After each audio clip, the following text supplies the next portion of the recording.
Okay, so next section is about resources. Well, we have talked a lot about resources already.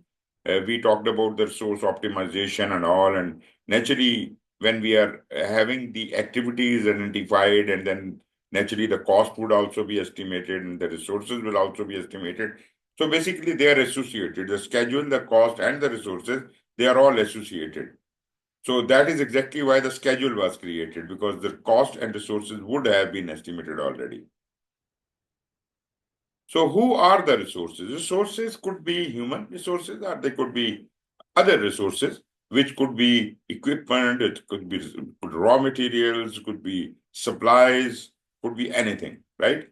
And naturally, people are also the resources. So definitely the living resources and the non-living resources, or I can say intelligent resources and non-intelligent resources. So we naturally value and empower the internal human resources. People who are on our team, we really want to respect them, to give them value and give them empowerment as if they can perform. I am talking not from the perspective only of the agile, but also from the predictive perspective. But you see, in agile, we go a step forward and we completely and fully empower our agile teams. But even if it is not an agile team, it is a predictive team, still we have to value and empower them. And as far as the resources are concerned, the other resources, we leverage external resources to ensure you have the best team and the equipment possible. Okay, so what do we do in our resource management plan? Naturally, resource management is one of the knowledge area, and it will tell us, like the other management plans. As you remember, I described what is a management plan, the scope management plan, the schedule management plan. So requirements management plan will tell us how to deal with the resources, how to identify them. So this is basically a guidebook, a book of principles, how the resources will be managed in this project. So this will be just a guideline. Naturally, based on that guideline, we will be creating a lot of data, and that data will be used in, uh, you know, during our project. And naturally, that becomes part of our schedule and baseline and the cost baseline and the scope baseline. All those things are impacted by that.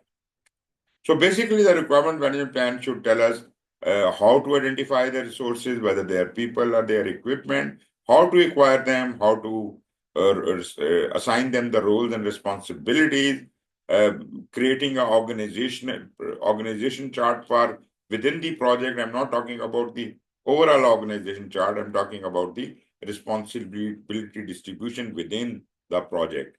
And then project team resource management, that is the guidance on how to define, select, and manage and release resources, how to provide them trainings and all, team development methods, resource controls, recognition plans. So these are generic things.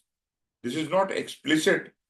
Based on this generic guideline, you will actually act upon it and create a lot of documentation, like the organization chart, the Rossi chart, and this thing and that thing, and training schedules and everything. Those are the outcomes of this resource management plan. But resource management plan is just the guideline. So it gives you a very fair idea what a resource management plan should include. These are the some of the major headings should be there in your resource management plan. Then assigning resources and allocating them the responsibility. Naturally, whether it is a predictive project or agile, you will assign the team members, you will decide their roles and responsibilities specifically for the predictive project.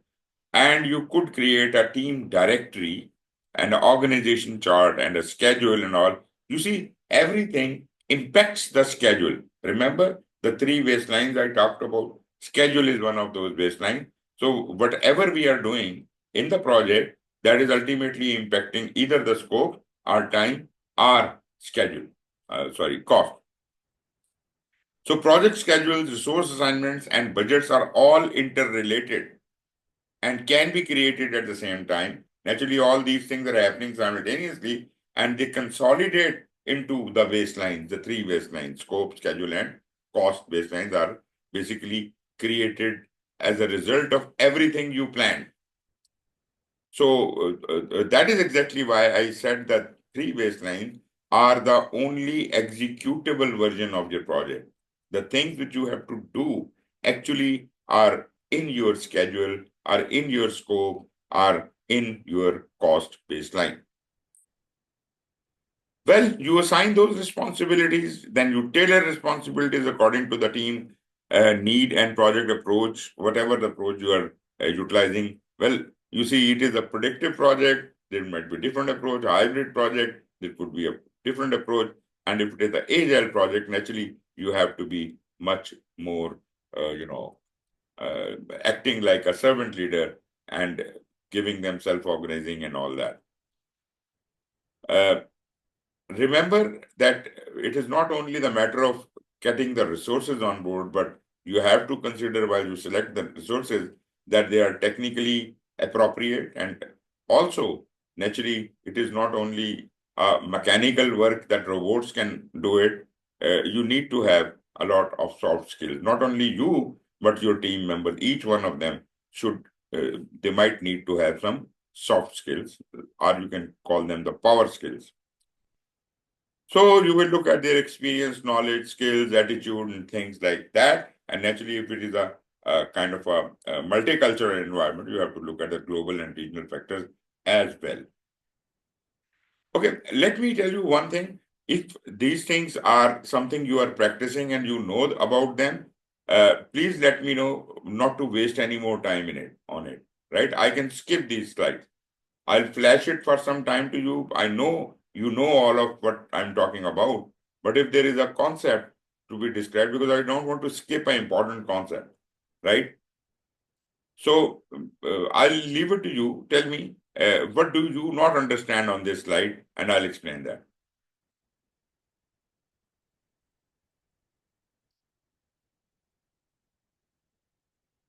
The concept of a resource calendar might be something which you should emphasize on, and let me flash that in front of you.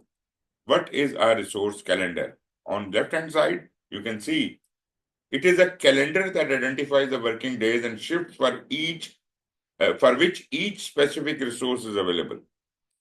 So basically, this is a kind of a calendar on which all the resources are uh, allocated on that calendar, and anybody can see who all are supposed to be doing what in a calendar format, right? We do create a commitment chart or something, a calendar like that, or maybe there is a holiday calendar or whatever. So we create that kind of a thing. So anything you want to discuss about it, please tell me. Otherwise, I'll move ahead. Good to go? Yes. Okay, moving on. Responsibility assignment tools.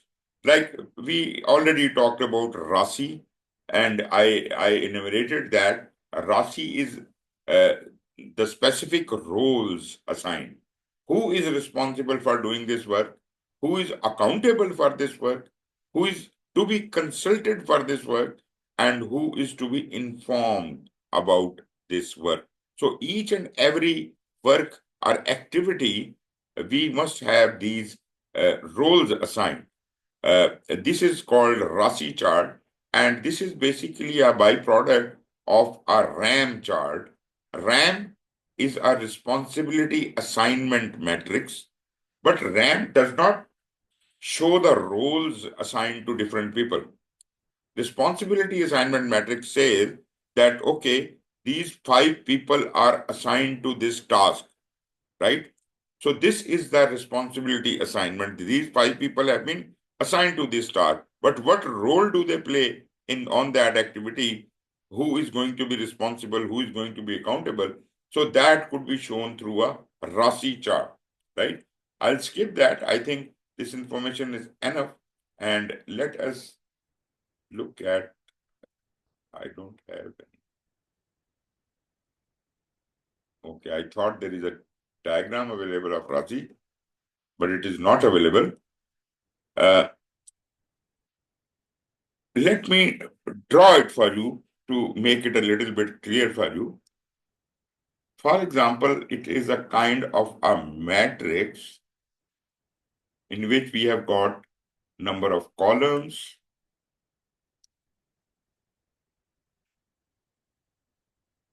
and number of rows.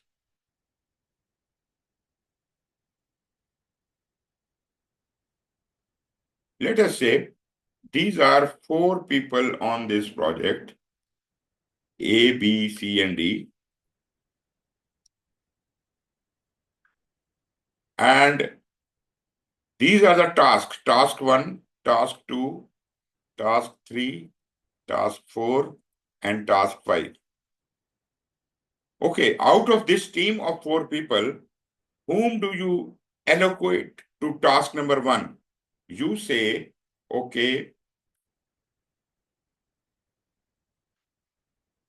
this person and this person are allocated to activity number 1. This person and this person and this person are activity 2. This and this are activity 3. This and this are activity 4. And this person is for activity 5. This kind of a chart is called a what? What is this chart? Responsibility assignment matrix. This is a responsibility assignment matrix in which no roles are defined, but general responsibility who all are assigned to a specific task. So these tick marks mean that. But if I want to convert this thing into a Rasi chart, then I will have to write that on activity number 1, out of these 2 people, who is accountable, who is responsible.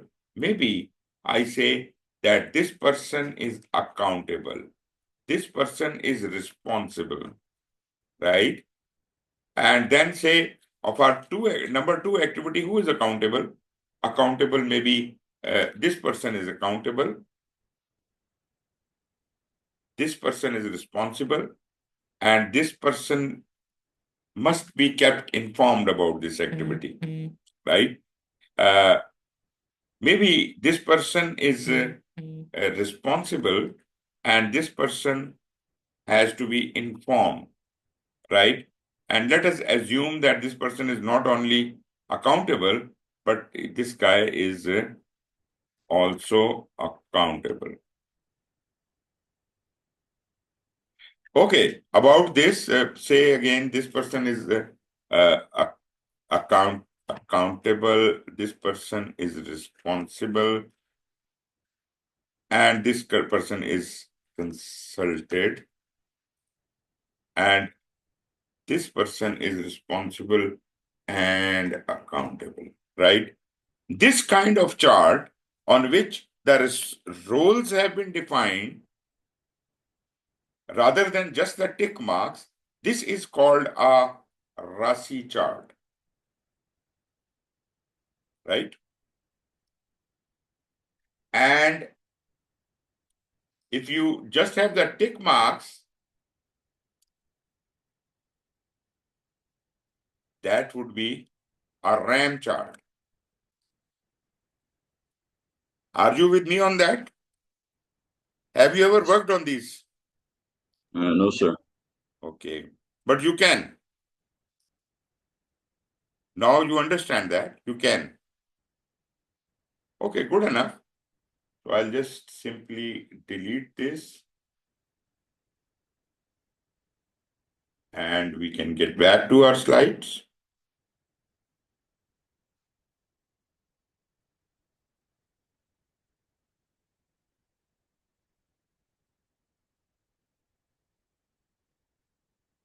Okay. So I hope you understand this RAM and Rossi concept. Adaptive resource planning. There is a question for you. Teams, which of these are true? One of the statements are, you can choose more than one. It says choose several. Okay, it is for adaptive resource planning. Teams self-organize to distribute work. Adaptive teams never have a leader. Team members are a mix of generalists and specialists, and team members should be T-shaped. You have studied that all these concepts. Tell me which statements are true.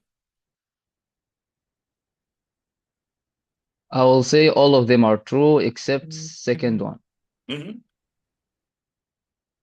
Very nice. And what about you, Cormac? You agree with him? Yeah, I pretty much agree because the adaptive ones are supposed to have, well, yeah, the servant leader. So, not So the we do leader who have should. a concept of a servant leader. So, well, this is not really very true. And other three statements are definitely, they are the characteristics of an agile team. Okay. Now let's talk about the external sourcing consideration. Naturally, when do you consider that some of the work of your project should not is not possible to do it all by yourself? Your team probably can't handle everything, and maybe some parts of the project may have to be outsourced. Agree with that? Do you do that? Do you outsource part of your project to some people, or maybe the whole project, right? So that is the resourcing decision, basically. External resourcing, an external entity or a contractor or a vendor, whomsoever, you decide that, well, this job we cannot do all by ourselves, so probably we should hire someone as a contractor and get the job done from that contractor. So basically, when you are trying to do that, you have to make a decision. And this is a make or buy decision. Make or buy decision, to make that decision, you have to analyze the situation. If I do it all by myself, will it cost more or less? So decision, it is just like a feasibility kind of a thing. You will analyze, if I do it myself, how much resources are going to be available and how I hire the resources and how I can do the job done. Maybe I spend $100 on this activity, whereas if I can hire a contractor, he can do it in $80. So it is in a make or buy decision. It would be, my decision would be to buy the resource or buy the services of a contractor. Agree? And if it is cheaper to do it all by yourself, probably you should do that. You should go for a make decision to make it yourself, do it yourself. So this is called make or buy analysis or make or buy decision, ultimately resulting from it. Is it all right? I am just focusing on the concepts, right? So make or buy analysis and make or buy decision. You can see the definition on the left hand side.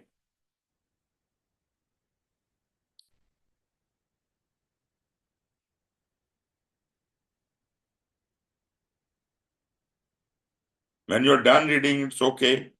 Please let me know.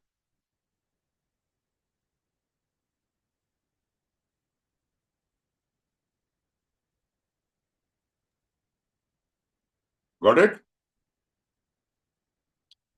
Please do ask questions wherever you feel that something is not clear and it needs to elaborate. But at the same time, if something I am discussing on the slide is self-explanatory or you already know it, please let me know, as if I can skip that slide altogether. Okay, how do you plan when you make a plan and make or buy a decision, and the decision is taken that this service has to be procured? Uh, what is your procurement strategy? From where is it coming? You are just a project manager. You are governed by the procurement department, or the procurement policy is coming from the organization. So definitely the organization, finance, or procurement department would be responsible or involved in making those decisions. Therefore, they have to be involved. So look at whatever is the procurement strategy of your organization, and within your project, you have to work according to that. But at the same time, there is a word of caution. Normally, project managers think that because it is procurement department's job, so they are not responsible. I must tell you, this is your project, and all the procurements happening within the project, whether they are materials, their tools, their equipment, or even their services. So they are actually going to run under you. So as a project manager, you are equally involved and engaged. So you can't just say that this is not my job and somebody else from the contract department can handle that. They are not interested in your project. Those people are really not as committed as you are with the project. So you as a project manager will have to be continuously engaged and involved for the all practical purposes. Is RFP a request for permission? A request for proposal. Proposal. You have never done that. You ask for I've proposals. never heard of request for proposal. Yeah, exactly. You request for a proposal, they send you the proposal, then you select which proposal is the best one, then you award contract to that guy after negotiations and things like that. You sign a contract with that. So all of that is happening here.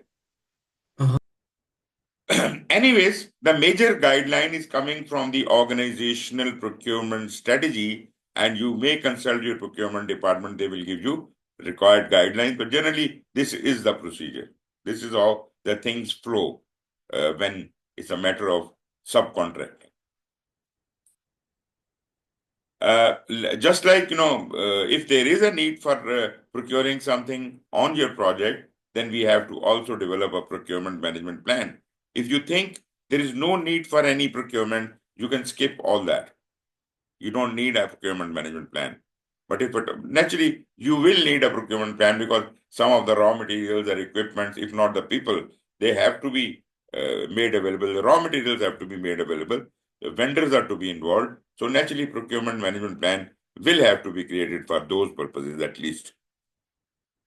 So it specifies the type of contracts that will be used, describe the process of obtaining and evaluating their bids, mandates standardized procurement documents, which is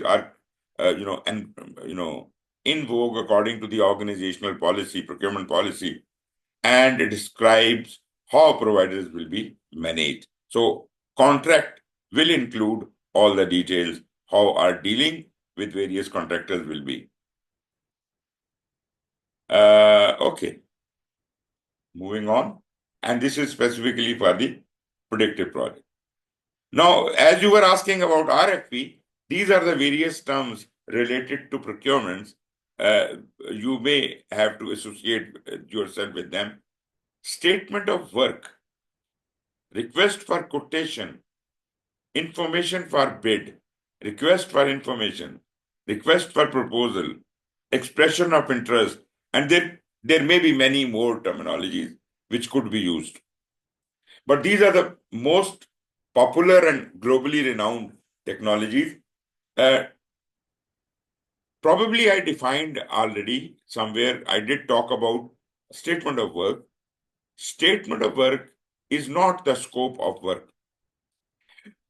Statement of work does include the scope, but only of that work, that portion of work, or that portion of project which we want to outsource, for which we are looking for a subcontractor. So what are we going to tell them? What do we want? So that is our statement of work to them, right? So statement of work is not the scope of the project, it's the scope of that work. And it is kind of a explanation of the work, what we want the contractor to do. So this is usually soon after you do the make or buy decision in your project, you have to develop. If it is a buy decision, if you have to hire a subcontractor, then you have to develop a statement of work for that. Statement of work is the basic document based on which any other relevant documents which are more detailed can be created. Now, they have different purposes. If you are going to buy some ready-made items, like you want to buy 20 air conditioners. Now, these are things to be bought. These are materials. These are kind of machines. So, such like things could be explicitly defined, their specification, their make and model, and everything, and you just ask them, all the bidders, to just quote their price. And then, based on their prices, you can make the decision. So, we just want a quotation that would be covered under a request for quotation. Request for information is when you are not really very clear about what to ask for. So you consult with many potential bidders and ask them about clarifications. That is called request for information. And when we are sure about what we supposed to be doing, but it is not the equipment or things or materials to be bought, but some work to be done by the subcontractor. That means he is not going to deliver us some physical product, but a solution. So we ask them to propose a solution to our problem. So we define the problem in our statement of work, and various people bid for this proposal and send us their options, their proposals, in which they define how are they going to achieve this goal. And then we will analyze them and then decide who is the winner of this. Even before these proposals could be floated, when in case we are not really very clear, like we were asking for RFI from various people, I don't know what I need to get done. So you guide me, please. So at that stage, maybe if you are not really in a position to develop a RFP, then you can ask them to submit a EOI, which is expression of interest. All those who are interested in this project, which generally we have given you a statement for that, please submit your expression of interest. We will consider you when the proposal time comes. So expression of interest is not a commitment, but it is kind of an engagement. But request for proposal is a physical, official document, official legal document, and people have to submit their proposal according to the rules defined in that, right? You can also send out a tender notice, right? And tender notice, if it is a RFQ or something like that, probably the whole tender notice can include the, we need 20 air conditioners. And these are the specs that could be published in a newspaper or in an advertisement on web. But when it comes to proposal, there are a lot many details to be shared. There could be a complete booklet.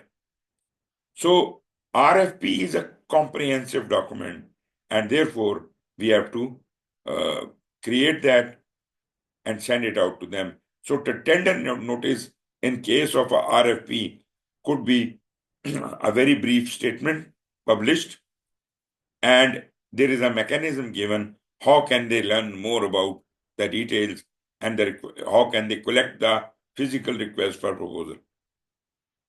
So those requests for proposal are then collected by those people, and then they prepare their proposal. Anyways, on the left-hand side, you can see the definition of statement of work and request for proposal, the two most important documents here in this list. Statement of work is a narrative description of product, service, or result to be delivered. And again, I would say this is not for the whole project. This is for the part of the project, right? So the work you need to get done by an outside entity you will write the narrative description of that. Then request for proposal.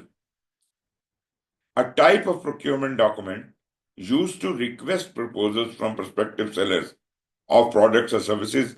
In some application areas, it may have a narrower or more specific meaning, right?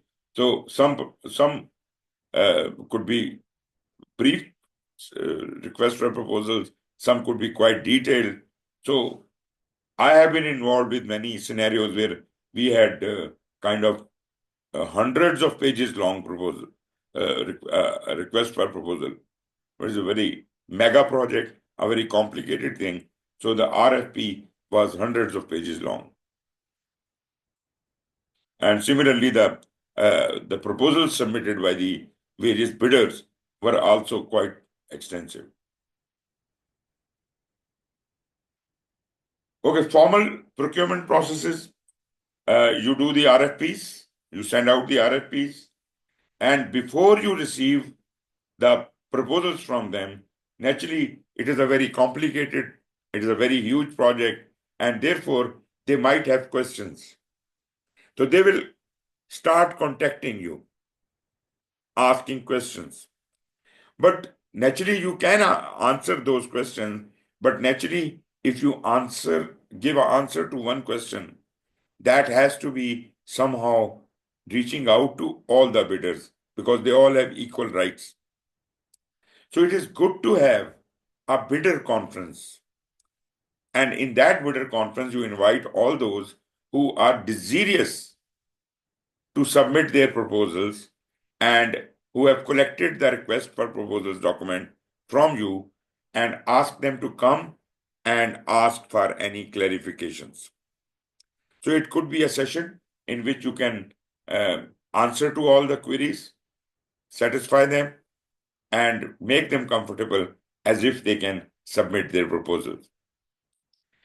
In my personal opinion, I have found that a single bidder conference might not be sufficient.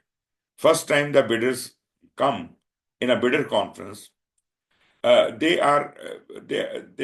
do ask certain questions, but very basic questions, but they do not understand the gravity of the project. After they go back home and they deliberate a little more on it, they come up with more questions. So I would say that for complex projects, you should have bidder conferences twice or even thrice. And after all the queries have been satisfied, that is the time you give them time for creating, developing their proposals and submitting by the deadline. Right? So this is how it should generally happen. Once you receive all the proposals, on what criteria are you going to make your selection?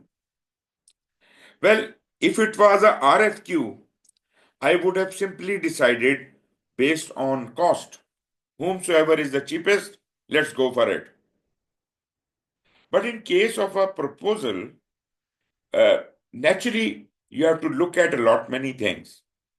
You have to look at quality, you have to look at the technical expertise, the warranties they give and things like that. So naturally, in case of a proposal, you probably have to look at a lot many things, and they all must be very clearly defined already in the request for proposal that you should submit your proposal in this format and show these items there. So when you are making the selection, you will consider that. You will you will include all these items or more than that, more items for your decision making, overall life cycle cost, understanding of the need, the person, the organization submitting the proposal must show that they understand what was asked for. If they do not have any inkling of the understanding what is really to be done, why should I even consider them for this project, for this contract?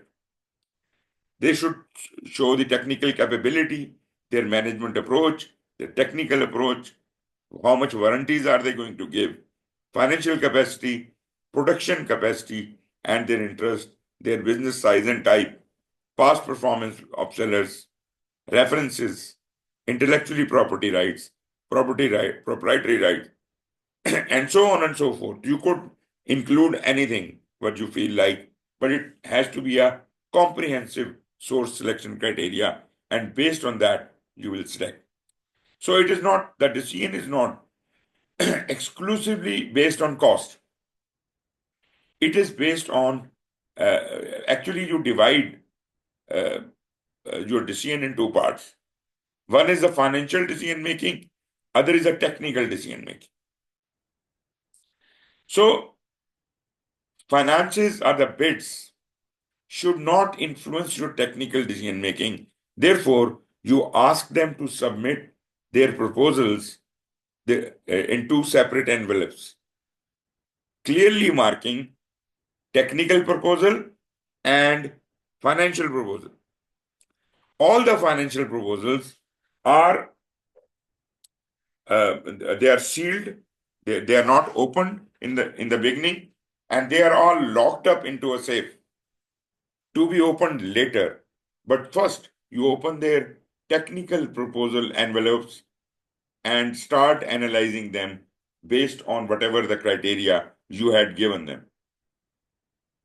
Some of them will be weeded out without even considering their financial proposal, which was not even opened.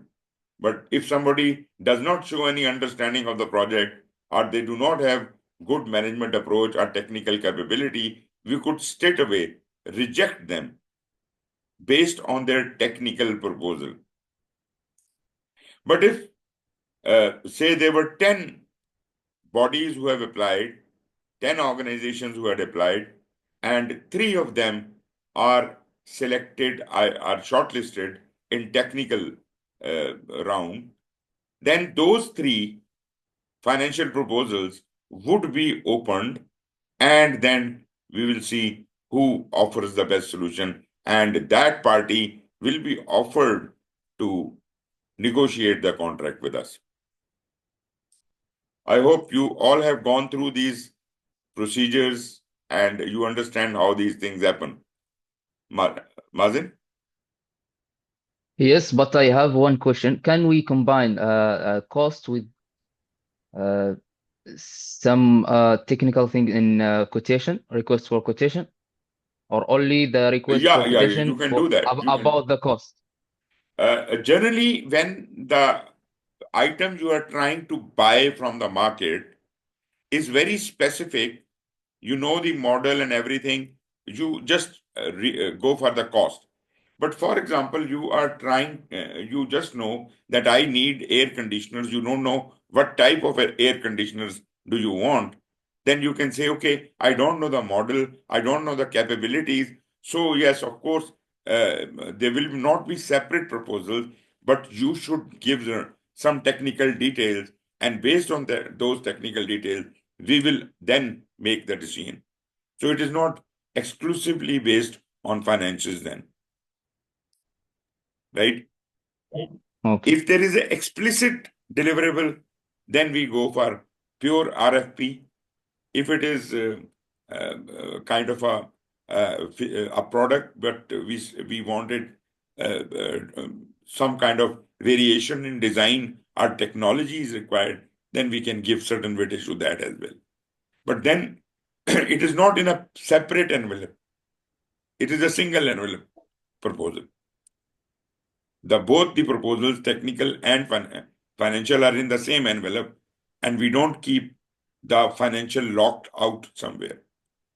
But in a purely RFP environment, there is a 2 envelope mechanism, technical and financial, where financial is not to be consulted. And that is for the work, normally for the work. All clear?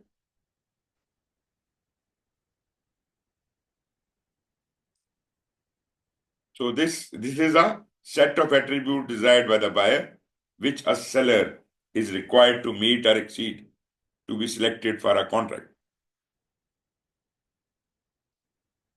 Qualified vendors. Okay, those vendors who are likely to bid for our projects, they may be pre-approved by your organization. Every time you don't want to see new faces, so you may pre-register certain highly technical buyers, sellers or contractors, register them with your organization and pre-approve them. And whenever any project of their capability comes into being, invite them all to bid for it. These are called qualified vendors or pre-approved vendors. Rather than publicly advertising, you could also adopt this procedure. This is how the contracts, we get to the contract, we first determine the need for the contract for this kind of a thing. We request for proposal, we receive the proposal, and then we negotiate the contract. Got it? A contract is a mutually binding agreement between two parties, seller, ourselves, who are selling the services, and we are the buyer. A seller is the contract, right? Supplier is the seller, and we are the buyers. To provide the specified project or service or result and obligate the buyer to pay for it.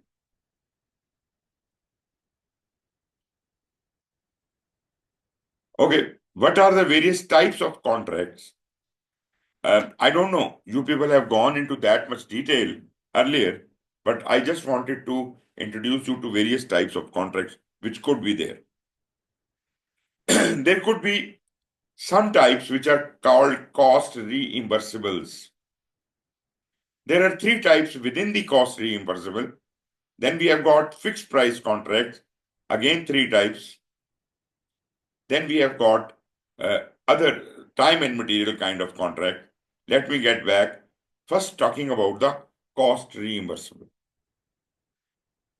Cost reimbursable is a contract in which the contractor you hire will do whatever you ask him to do. I mean, whatever is in the contract. But as far as the expenditures, like buying the raw material and all, that will be at your own cost. He will just do the work, facilitate you, and physically he will do the construction work or things like that. But basically, all the costs have to be reimbursed. So there could be three types of contracts. All the cost it is naturally given that whatever materials are to be bought, you have to pay for it. So cost plus some fixed fee can be asked by the contractor in the contract, that these are going to be my charges, my fee for doing this job, in addition to the costs which will incur, because all the costs which will incur, you will have to pay them anyways. Then we have got another type of contract which is called cost plus incentive fee. Now, yes, the cost is reimbursed, but at the same time, if the stakeholder, if the contractor does the job earlier or better, they are given incentivized fee. They get more than what was agreed upon. You give them incentive. If you deliver the deliverable 1 month earlier than the finish date, we will give you 10% extra. And then we have got a cost plus award fee. This is very similar to incentive, but here there is no announcement that we will give you 10% extra or something like that. But it is like an award which will be revealed at the end of the project, and the ball is in our court. If the contractor has done well, we can reward him by anything we want, by any percentage or whatever. But that percentage or that incentive was never announced. So these are three types of a cost reimbursable contract. Then we have got these three types of fixed price contract. No, fixed price contract is different. In a fixed price contract, the vendor or the contractor takes on the responsibility of everything. They will invest their own money into the work. If they are constructing a building for you, they will invest in the building. They will do the work. They will give you a finished product, and they will charge you a hefty amount at the end of it. That is a firm fixed price, which is agreed in the contract. So you don't have to worry about paying them for the cost reimbursables and all. You will have all the contract with the vendor. So fixed price contract could be a firm fixed price where the price of goods are set in the beginning, won't change unless there is a proper change control mechanism. If the scope changes, it must be agreed in the contract that if the scope changes, or a firm fixed price would be revised. Again, fixed price with an incentive fee can be there. If they do well, then we give them some kind of incentive. Okay, that is good. And even for this kind of project, there could be a problem. You are doing a project in a country which is a war-trodden zone. There is a lot of risk there. And economy is not stable. So, in a pure firm fixed price contract, contractor has no say. Whatever has been agreed, that is the amount which will be paid to them. But if we are working in a high risk place, so probably we can write down in the contract an economic clause, economic price adjustment. Although we agree on a fixed price, but in case the dollar value fluctuates or something else happens, then probably we are giving them a kind of a facility that we will adjust their price based on the economy, right? So these are the three types of this fixed price contract. These are for the large jobs, right? Big jobs. Then we have got temporary work or short-term assignments, like, you want to hire a consultant for 3 months on this project to look after the contractor and all, or you want some petty workers temporarily working on something for a couple of weeks. So all these short-term assignments could be dealt with a time and materials contract, right? Like, you can hire my services to train people in your organization on project management. I will charge you for my time and the resources I use during that project. Maybe, I have to travel to your place where your company is located. So my travel, boarding, and all those charges are to be borne by them. So that is the materials cost. And you will also have to pay for my time. Some per dime rate or per hour rate, whatever is agreed in that contract. These are, as I say again, these are for short-term contracts.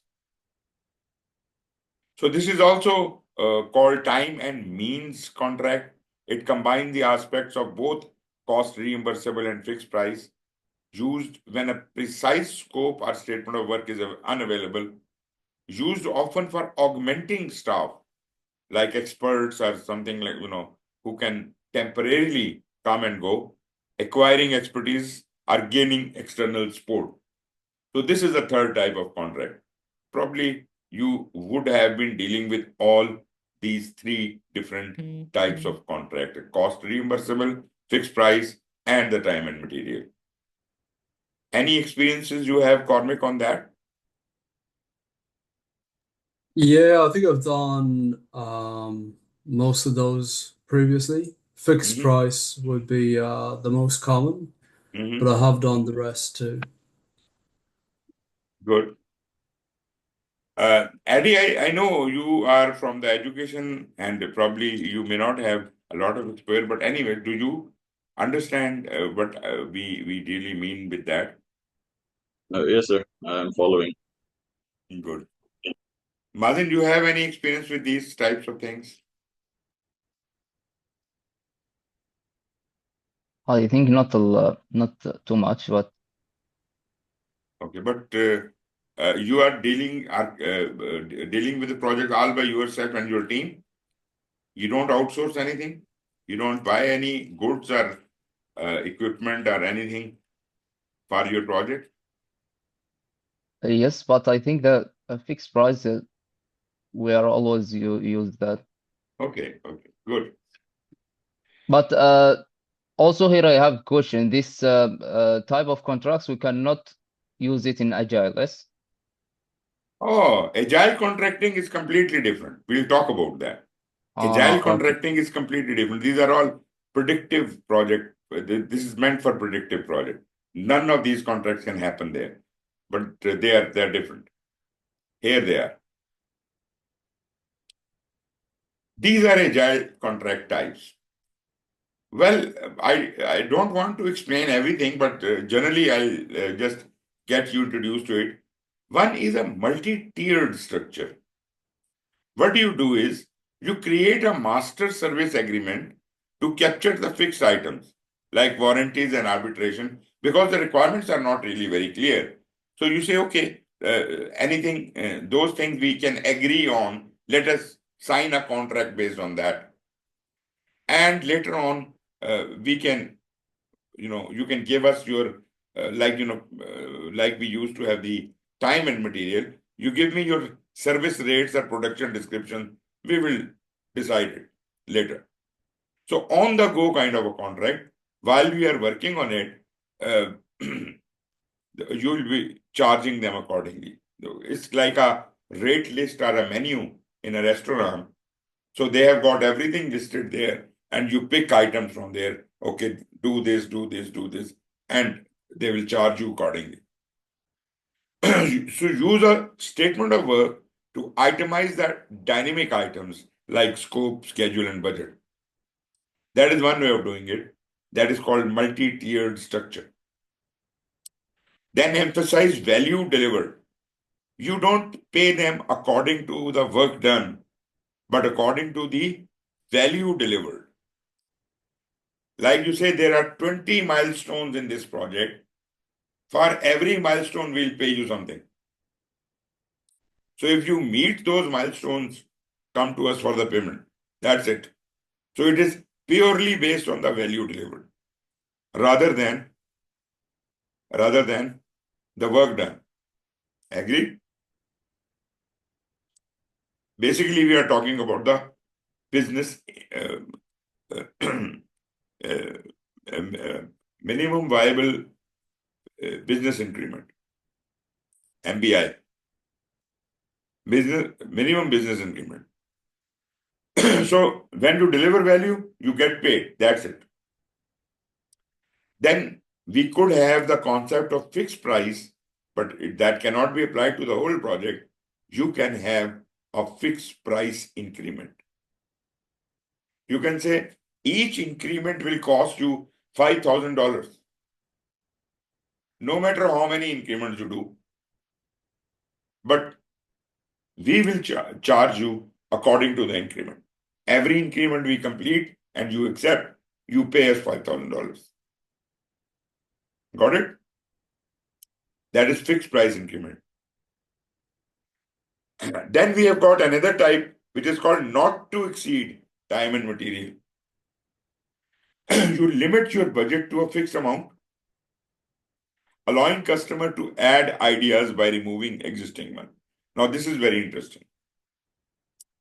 We say, this is your requirement, right? And this is what we are going to charge you.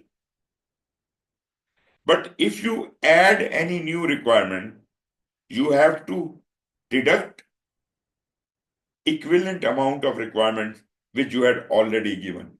say they gave us 10 requirements to meet, and then there is an 11th requirement, we say, okay, we will accept the 11th requirement, but the equal, you can deduct equal number of requirements according to the cost. You understand my point? If this 11th requirement is, say, $20,000 worth, then equivalent to $20,000, they have to reduce the initial requirement they had given out of the first 10 requirements. They have to eliminate some of the requirements as if we can accommodate this new requirement. Confusing?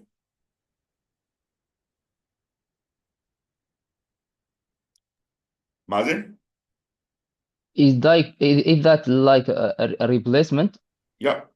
We say are replacing the we are replacing this new requirement with the old ones. So tell us which old requirement you don't want, as if we can add the new requirement. If you don't deduct any of the requirements you given earlier, then new requirement cannot be entertained. If you want it to be entertained, you must subtract some of the requirements. I hope you understand. But the amount is fixed. Yes, clear. Then there is a graduated time and material. You connect quality and timely delivery of work using the DOD concept, definition of done concept, to the financial award. You say, when the definition of done is met and the physical delivery of some equipment, some services have been delivered to you, that is the point you have to pay for it. Right? Reward for early, if you meet the DOD earlier, we'll give you a reward. And if you do not deliver it on time, then we will deduct some charges from, we'll pay you less. We'll reduce the amount due for the late delivery.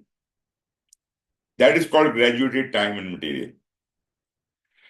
Another method is early cancellation option, which is very much like the not to exceed time and material, where we said we'll remove some of the requirement. So early cancellation means we started working on an agile project, and you understand that because we have a product backlog, which is a high priority items on top, therefore 80% of the satisfaction of the customer could be achieved by just accomplishing 20% of the requirements. That is the 80-20 rule. And all the 80% other requirements which are not yet done, they may not be really very important to the customer. That's why we are addressing only the highest priority items first. So by the way, if after doing the 20% of the work, customer gets 80% satisfaction and they don't want to continue, we can close the project there and then. This is early cancellation option.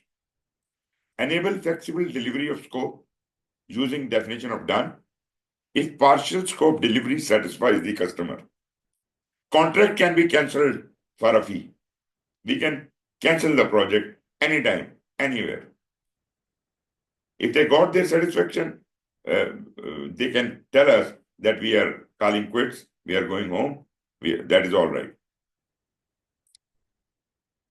Next is dynamic scope option. It gives option to vary scope and fund innovation at specific points while limiting supplier risk. Vary scope at specific points to adjust features and innovate. It is just like a product backlog, but we are having stop gap measures. We are doing it okay. On a monthly basis, we will review the requirements and we will accommodate changes in it.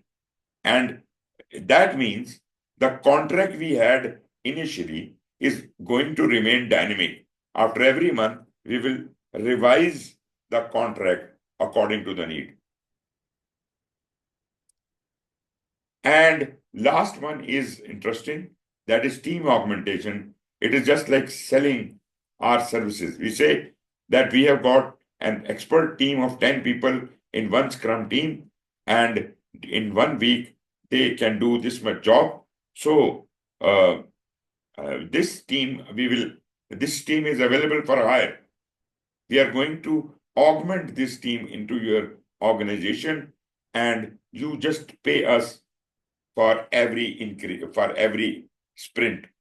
After every sprint, you pay us a certain amount. So embed the supplier services directly into customer organization and fund team instead of scope. You don't look at the scope. Scope, they are going to give to the team directly, right? You just charge for your team time and, kind of time and material. It's just like hiring a consultant. So they have hired our agile team from our company, right?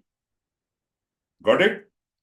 You see, these are very interesting mechanisms, but they are not exactly very close to what the predictive contracts are. These are very different. They are very different. So only in the agile environment, you might find the use of these contracts. So what all is included in a contract? Contract is basically just an agreement. It could be a verbal agreement, it could be a written agreement, or it could be a formally legal agreement or a contract in some legal language or whatever. So generally speaking, your contract should cover what is the work, when is to be delivered, what is the schedule, who is the authority, and what are the responsibilities of both parties, buyer and seller, management of technical and business aspects, what are the prices and payment terms, provision for termination, when a project can be terminated. This is also clearly defined in the contract. Applicable guarantees and warranties, any intellectual property rights, security confidentiality, or data privacy requirement. This is just a broad outline what a contract should address, right? But naturally, your organization, your procurement department would have a format for the contract also. Question: which two are components of a resource calendar? There are two options you have to pick. So, resource calendar, what two options are correct? Working days, training strategies, availability of physical resources, or recognition plans? Who is going to answer?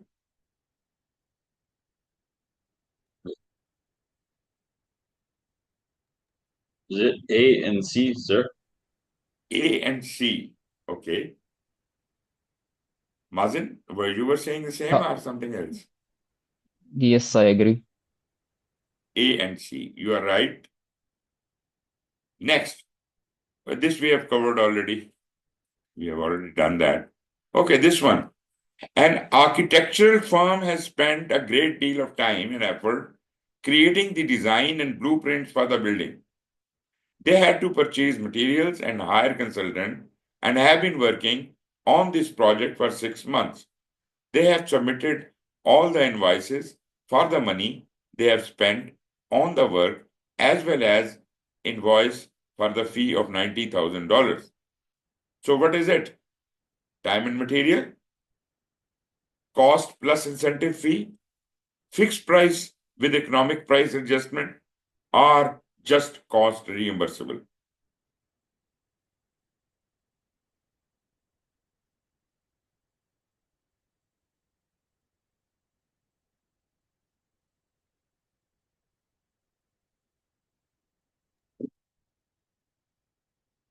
Correct? D. Cost reimbursable. Okay, good. Actually, a little, kind of a misguiding is this word fee. By looking at this word fee, people go for CPIF, but the correct answer is cost reimbursable.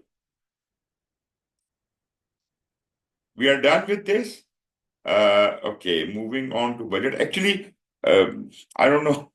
These things are quite explanatory, no matter how quickly I go about them, but it is taking a lot of time.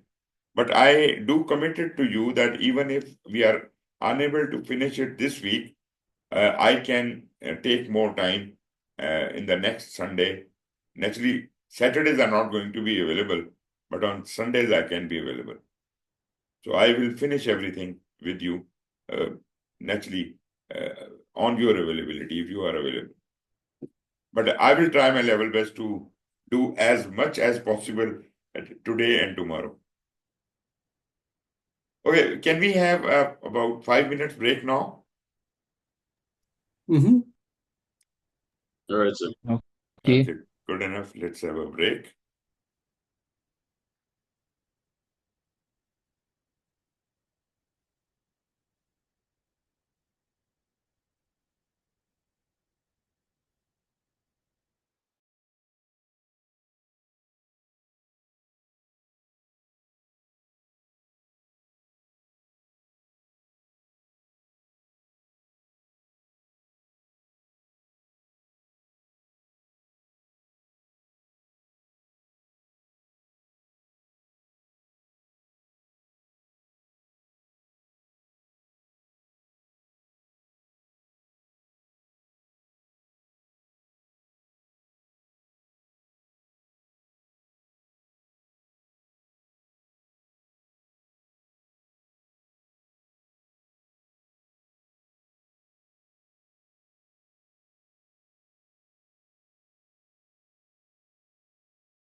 Okay. So I am back. Where is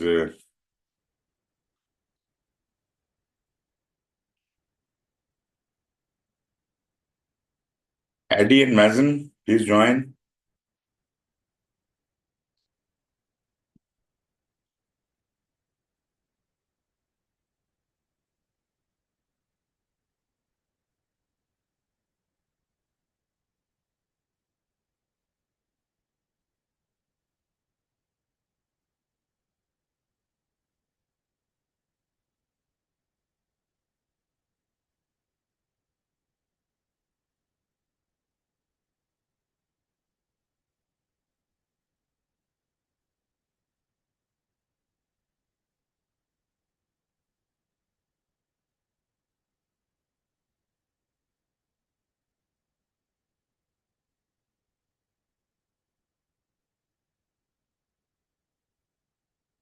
Eddie, Mazen, are you there?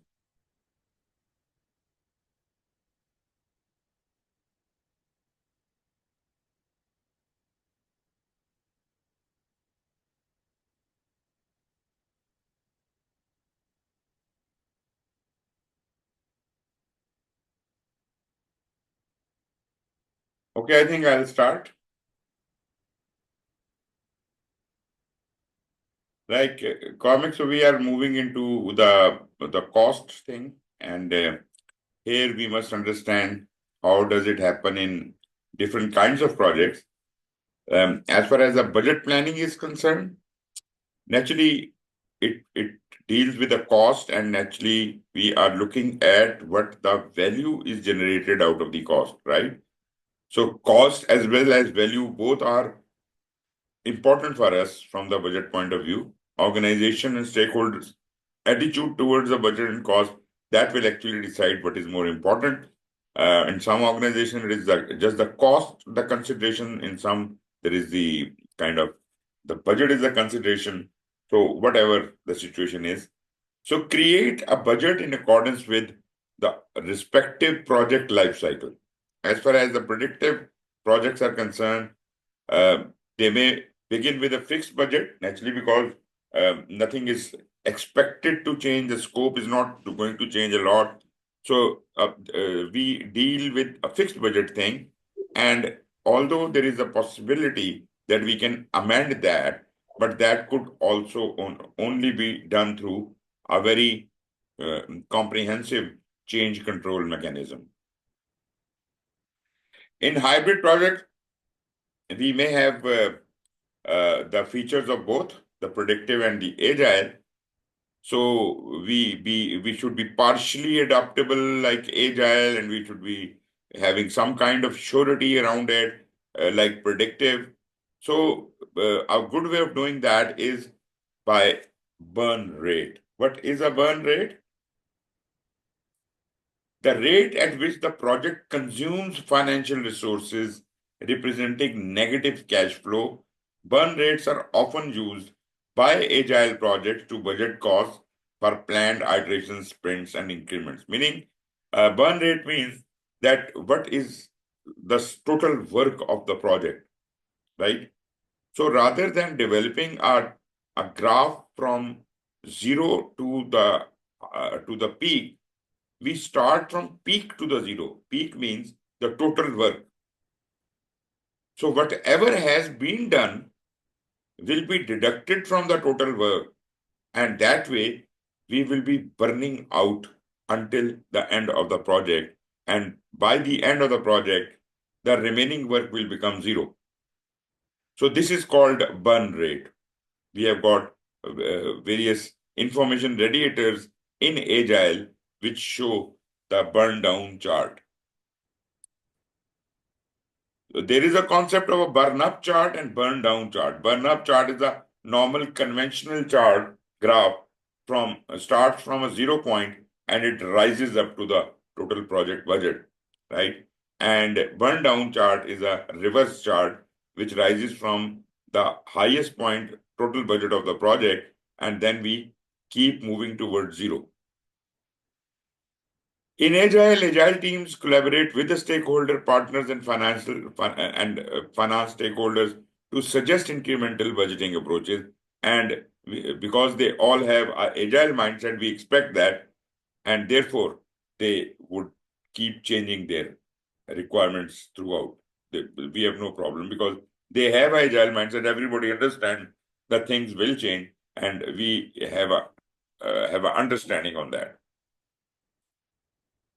Coming back to the predictive budget planning, naturally we have to develop our management plan for cost, just like we had for schedule, where we had for scope, we had for all other things like resources.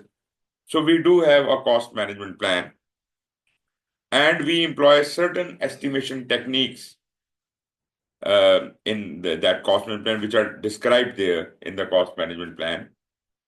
And ultimately, we need to come up with a cost baseline that is kind of a burn-up chart, how the things are going to happen throughout the life of the project. When it starts, how much money is required to be spent at what point in the project, ultimately when it reaches the optimum point. So we can tailor the cost baseline. Naturally, once a cost baseline is agreed, it is frozen, just like the schedule baseline, just like the scope baseline. And if any change is going to be there, that has to be through a change control procedure, formal change control. BAC, budget at completion, is a term used for what? That is actually the total budget amount of the whole project. That is called the BAC. And on a graph where over time the project is going to get completed, the highest point on that graph shows, the highest point is going to be the last day of the project. The highest point on that chart shows that budget at completion. The highest point on that graph is called the budget at completion, meaning that project is going to end by having spent that much budget. So BAC is the sum of all budgets established, all the calculations, all the costs, or the value of total planned work. That is the ultimate figure. So we talked about the cost management plan, we talked about the cost baseline and budget at completion. This is how your cost baseline looks like. Look at it very carefully. And first of all, observe what all is there in this graph. This graph is called the cost baseline, right? Just look at it and try to make a head and tail out of it, and then we will discuss it. It is on two axes. On x-axis, we have time. On y-axis, we have money, cumulative value of money, right? So as the time passes and the money is being spent, right? This is the total duration of the project from here till this point where it reaches the highest point. The highest point on this curve, this is called the S curve. Highest point, this point, is called BAC, which is budget at completion. So cost baseline shows that how much money would have been allocated to this project over time. We'll keep allocating that budget throughout the life of the project until it reaches the ultimate BAC point. And that is expected to be the end of the project because that is the budget allocated for the project, right? So S curve leading to the BAC right from the 0 point. Why is this in form of this S curve? Can anyone explain that? Eddie, any ideas about why this is like a curve? I'm talking about the solid black curve. which is it shows as cost baseline. Why the cost baseline is in a S shape? At some point in time, Mhm. I think um, the values, I think it's because there's how do I call it? Is it directly proportional or Mhm. indirectly proportional? Something like that. Okay.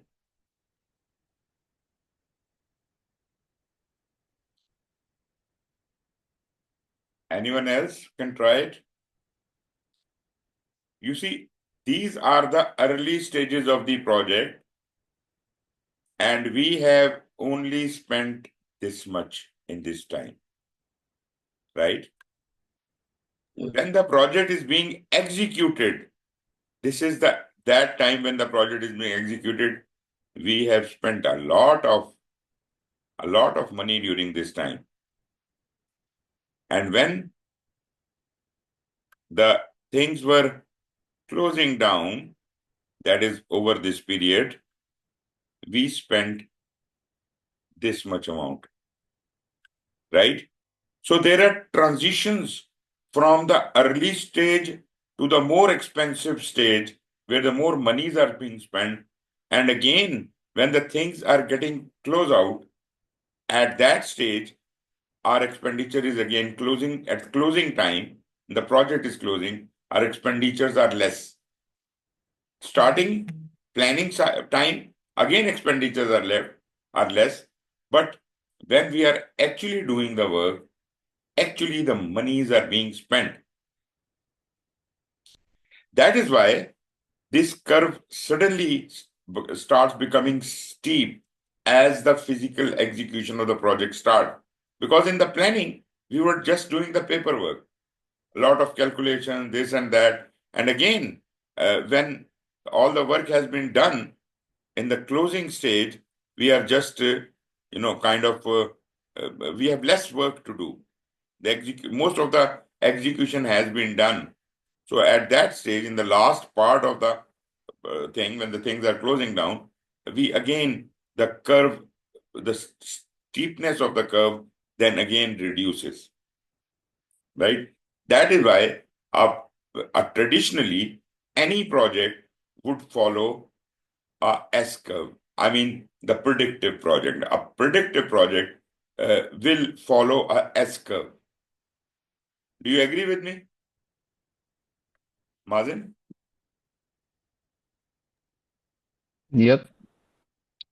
Okay, that means this solid line exactly shows at what point in time how much money should have been spent. Do you agree with the statement?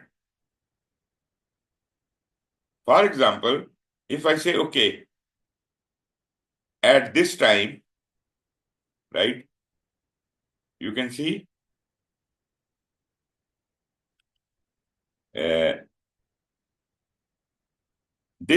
at this time, this much money has been allocated to be spent on the project. Got it? Similarly, if you are talking about this point, then how much money is allocated to be spent at this point? Take a straight line upwards until it reaches your S curve. So in a way, this is the amount of money I need to have spent by this time.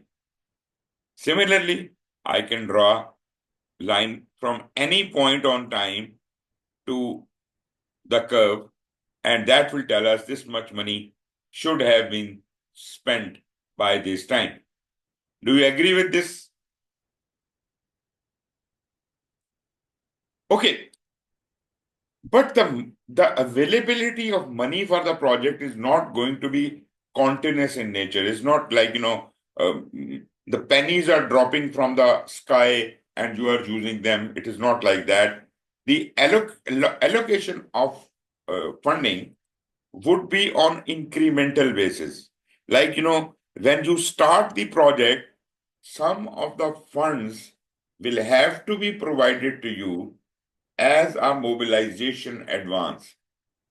So say this is the amount of money you will be provided in the beginning of the project, and that could be sufficient for this much time. You agree with that? But at that point, we would have spent all this money, so we will get another installment, say, of this much money, which is going to be sufficient for us until this time. And then we get another installation, which would be sufficient for this much time. And then we get our last installation, which should be sufficient for the remaining project, but something happens. So generally speaking, it should be like this. But projects will have changes, things will change, naturally through proper change control and change control mechanisms. Some risks will happen, and as a result of that, we probably may not be able to complete the project within the stipulated time frame and within the agreed about budget amount. So we may have to exploit our management reserves, and management reserves, there is a specific amount specified by the management which can only be allocated for those changes, and naturally the duration of project may also exceed what the initial agreed time was, and it may be like this. So this dotted line actually shows the black line, the dark black line, continuous line. That was how we planned, and this dotted line is how the things actually occurred. You see, we expected to start on this date, but we started on this date. Can you see the arrow? We expected to start here, but we started here. So basically, we are remaining behind the schedule. No matter how fast I go, but my project is going to exceed the time frame. And naturally, dig into the management reserves as well. Right? So all the budget at completion, which is like from this point to this point, this is my budget at completion. And in addition to that, this is my management reserves. So this is the total amount of money available for this project. We may be able to complete the project in BAC, or maximum what we have to complete it is within the management reserve range. I hope you understand how this works. Eddie, are you okay with it? Yes, sir. It's like IGCSE business. Right. Let me delete the drawings and move on to the next slide.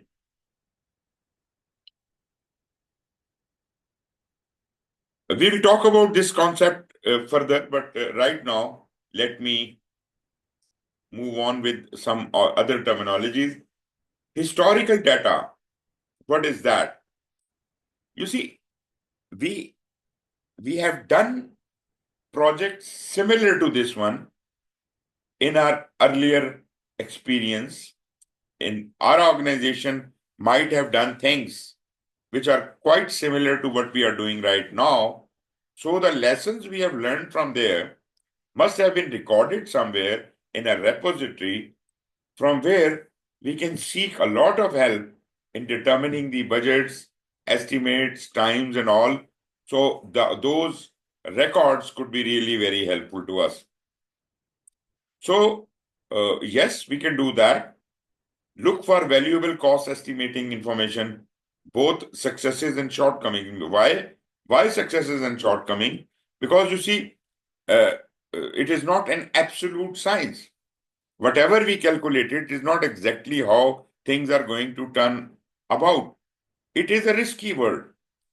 We might face a lot many threats, or maybe some opportunities come our way. So if the opportunities come our way, maybe we end up spending less money. And if there are too many threats we face, probably we may be left with over expenditure. So we have to look at both sides, the successes and shortcomings, as if we have an appropriate idea what expenditure is going to be there. Then we have got estimation techniques, even for cost, like you have already studied in duration, analogous estimating and parametric estimating. All those techniques are valid for cost as well.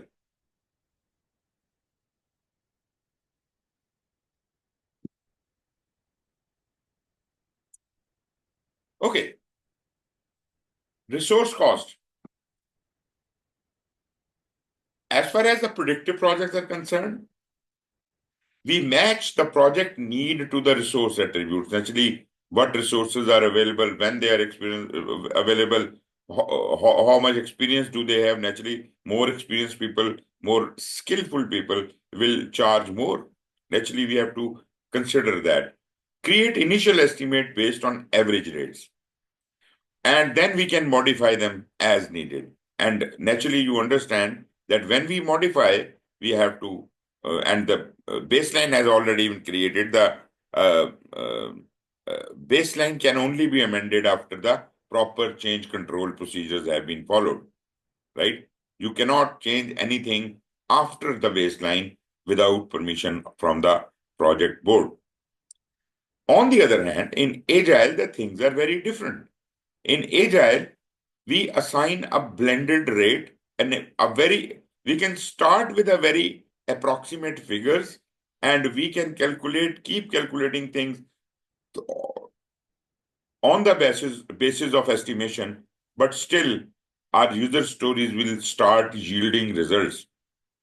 So we don't need to be very accurate in our calculations, in our estimates, but still we can gain a team velocity and we can start delivering value. So in Agile, our focus is on more on value generation, value delivery, rather than micromanaging the finances. So generally, how do we calculate the cost per unit in Agile? Like,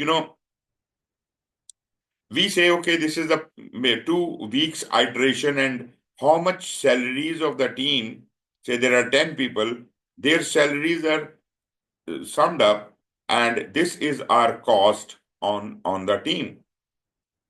And we divide this with the points completed in interval. In this iteration, how many story points, as I discussed earlier with you, how many story points have we accomplished? So this is the expenditure divided by how many story points. So as far as the estimated budget would be, whatever is the cost per unit, which we calculated in the previous formula, you can multiply that by total point value of items to be completed. And then add other expenses to it, like, maybe materials and other things in addition to the team salaries. So that would give me a very fair idea of how much this project will generally cost. An Agile project, I'm trying to forecast a budget for that in a very approximate manner, but I don't need to be really very accurate, and still I will be able to perform, right? So my focus is not on micromanagement of money, but more on delivery of value. I hope that makes some sense.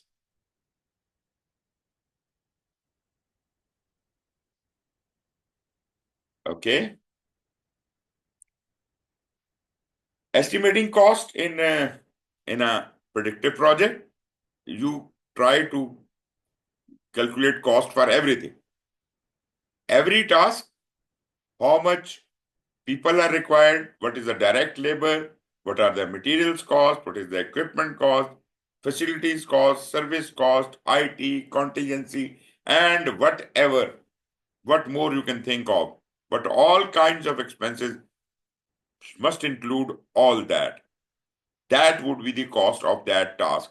And cost of all the tasks put together will actually be your total budget of the project. Now, no matter how accurately you calculate the cost of every task or every activity in a predictive project, can you assure me that this is exactly what you will be spending? Can you? Although you did a lot of calculations in that, you're very good at calculations, you did a lot of maths in it, but still you are doubtful that we will be able to finish this job in exactly the same amount, or maybe we overshoot a little bit, or maybe we do it in little less money. No, we don't know. So whatever kind of estimate you make, there is a possibility of plus and negative variation. If it is a very rough estimate, which is called a rough order of magnitude, the accuracy of that estimate could be minus 25% to plus 75%. Right? Minus 25% to plus 75%. Meaning, for example, you are trying to build a 5-star hotel. You have never done it before. You get in touch with one of your friends who is actually in the business of constructing 5-star hotels. He doesn't really know your design, your location, but you just ask him for an opinion. How much will it cost? So he may be able to provide you an educated guess of a rough order of magnitude. Say he says $2 million. So is it an accurate estimate?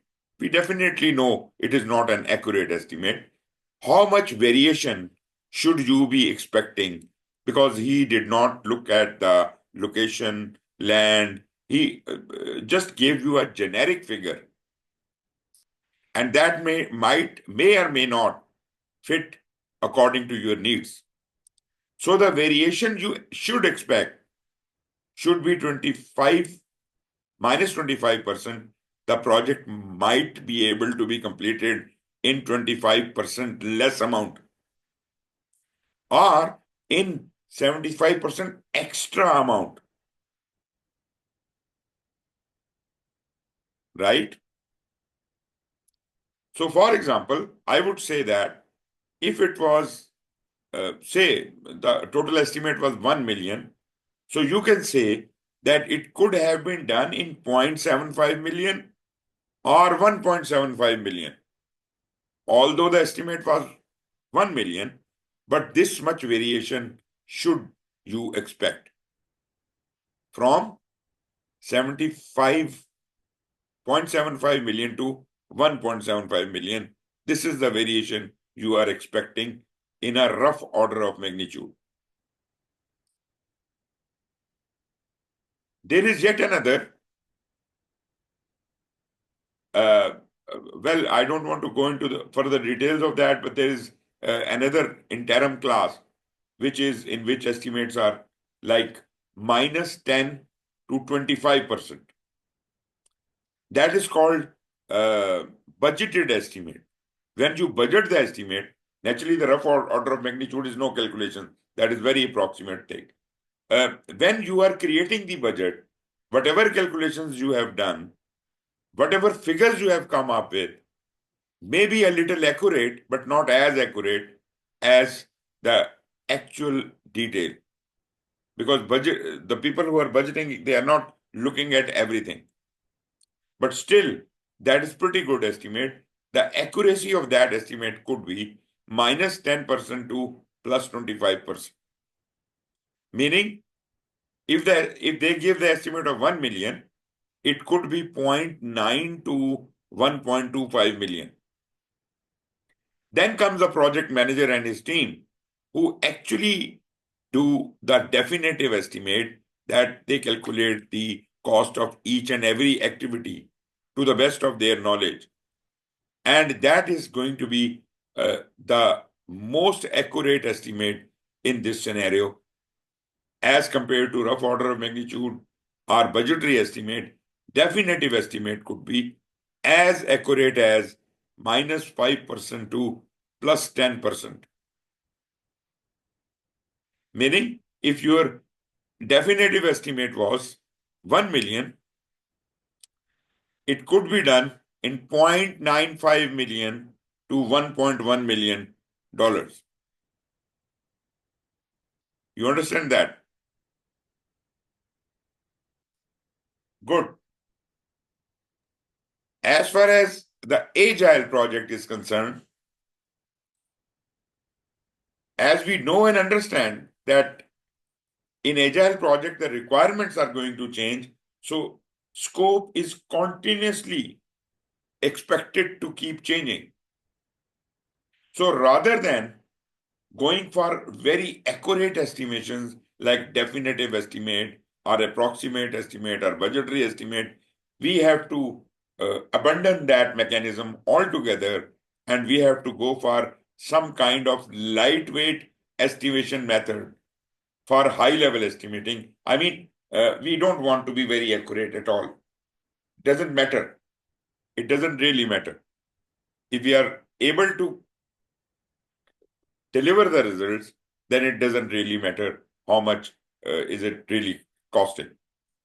So lightweight estimation method saves us time from laborious estimation, and we just work on approximations which mind it are pretty good, which are quite pretty good. Anyways, that you can only experience when you're working in an agile setup. Okay, on this diagram, we are trying to show the total project budget. You remember what I had already explained to you, that this was my cost baseline. Remember that? This was my cost baseline, or what you call BAC. You can call it BAC. And on top of the BAC, we have got the management reserves, right? So BAC plus the management reserves equals what? It equals the Project budget. project budget. Good. Okay, what is this cost baseline or the BAC made up of? This BAC is made up of, your project has been divided into certain control accounts. For example, if you are building a 10-story building, every story of the building could have a separate account allocated to it. So every floor could be a control account in itself. All the control accounts, all the 10 control accounts put together would come out to be the BAC, would be equal to be the BAC. So every floor account is actually added. So I would say it could be, this could be one control account, this could be another control account, this could be another control account. So every story or every part of the project adds up to the BAC. If there are 10 parts, you add up these 10 parts, that will be BAC. Now, control account is how the money is allocated to each floor or each part of the project. Each control account will be broken down, each control account will be broken down into work packages. Remember, when we created the work breakdown structure, actually we followed approximately this mechanism: project divided into some kind of control, into phases, phases divided into some kind of control accounts divided into some kinds of work packages, and then you divide the work packages into activities. So that means each control account, for example, this is the control account. Each control account would have a number of work packages. Let me say, for example, this control account has got this work package, then this work package, then this work package, then this work package.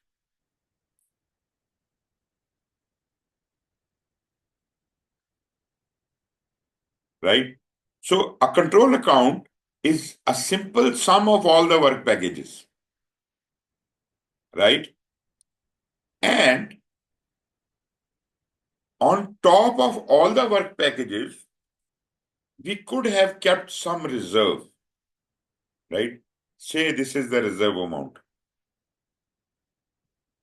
So all the work packages, there are 7 work packages and some contingency, that sums up to be the control account. All control accounts put together, because control account, accounting, we can't have reserve in accounting. Money is money. 2 plus 2 is 4. It is not, you can't have a 10% reserve on money. There is no reserve on money. So contingency reserve is for work. So work packages may have some contingency. So sum of all the work packages plus their contingency would be the control account. Sum of all the control accounts will be the BAC, and BAC plus management reserve will be the project budget. Coming back to the activity level, each work package will have a number of activities in it, right? For example, work package is, okay, a control account was a floor, and maybe the work package was a room, right? And there are a lot many things to be done in that room. Those could be the activities. So that work package could further be broken down maybe into 6 or 7 activities. Those 6 or 7 activities will have their own costs, and every activity might have their own reserves into it. So activities plus their reserves add up to the work package. Work packages and their reserves add up to the control account. All the control accounts add up to the cost baseline. Cost baseline plus management reserve is your project budget. I hope I was able to describe all that clearly.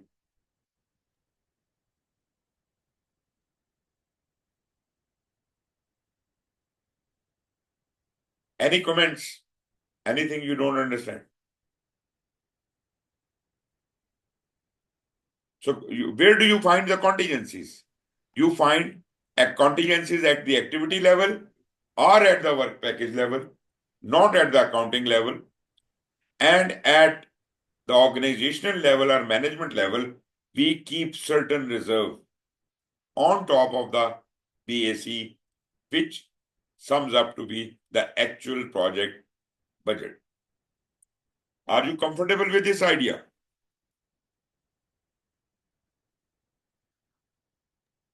Mazen? So that's mean the one reserve will be under control of the team, and the second one will be with the top management, yes? Yeah, activity. Actually, you don't think from the agile perspective. This is a predictive thing we are talking about. I do agree. Actually, in predictive, we plan everything upfront, right? So this is a predictive thing. So we have gone down to the activity level at the in a predictive project at the organization level, at the project level. It is not the project team being responsible for developing the activities, but they're working under the direct command of the project manager. Project manager is in control. So project manager is responsible for all the estimates. He may seek help from the team in calculating things, but he is fixing those numbers. Got it? So it is not the matter of the team. It is a matter of the project manager. His definitive estimate is created by the project manager with help of the team. Team will give the estimate for every activity. He will create the overall estimate of the project and Gantt chart, and everything would be created. Moving ahead, what happens in an agile project? Here we don't have the long-term thing. We are at the micro level team, as you said, Mazin. At the micro level, who makes the detailed estimation here? Team is fully empowered. They are self-organizing. They do all the calculations at the activity level, I mean task level, within an iteration. So therefore, focus on short-term budgeting. We only are concerned about one iteration. So we will create the budget for our own iteration. At the higher level, the budgets could be quite approximate. At the product roadmap level, although we did have some kind of figure there, but that figure is very approximate. We don't rely on that at all. That is just there to give an idea how much money will be required for the whole project. That's it. Nothing more than that. But in predictive project, we are very firm about the rate. We say, okay, you were allocated $1 million. Why are you overspending? Such questions are not asked in Agile. In Agile, team decides. Team decides at the iteration level what would be the expenditure, what would be the estimate for the work we are doing. So focus on short-term budgeting and metrics versus long-term. Set time periods for work, like the iteration size 2 week, and prioritize work within those time periods. So we are working on a high priority package of items within our iteration, and we are only concerned about that. In the next iteration, we will talk about further work, but right now we are concerned about what we are doing. Base cost on the resources used for that time period. During that one iteration, whatever resources are utilized, our cost is about them, not about the whole project. We are not doing the total detailed estimation. Example could be estimate the budget based on current data plus a forecast algorithm that is based on historic data or expert guidance, like from Lean and Kanban kind of thing. Generally, as we are generally estimating, so we are not doing the bottom-up estimation, which is usually done in the definitive estimate in predictive project. We are satisfied, we are okay with the approximation, with a top-down approach, using gross levels of estimation technique, such as planning poker, affinity grouping, all this. Planning poker, I have already explained to you. It's a very approximate method. Then employing progressive elaboration and rolling wave planning method to drill down to the task level on a just-in-time basis. So iteratively, we dig deeper and deeper and deeper within the iteration. revise the budget at sprint planning interval. Now, when we are done with this iteration, we'll go back to the product backlog.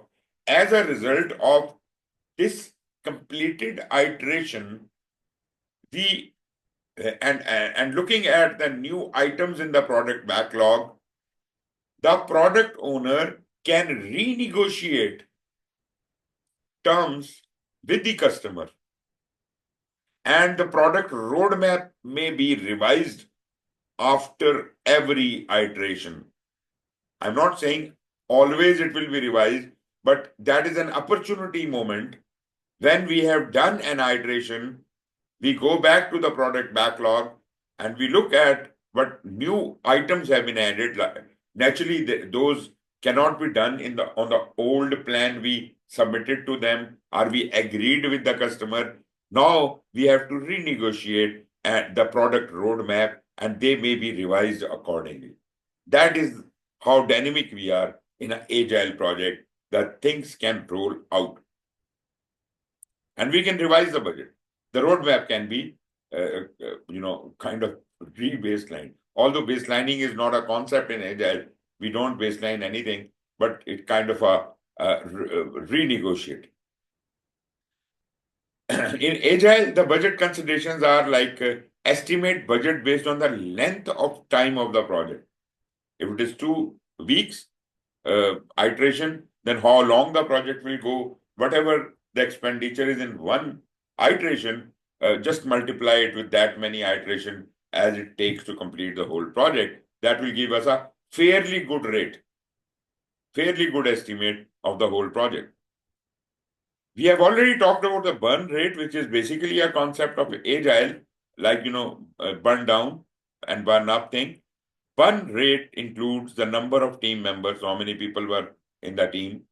Blended are actual team member rates. If there are some specialists temporarily working with the team, their cost plus the cost of the team members.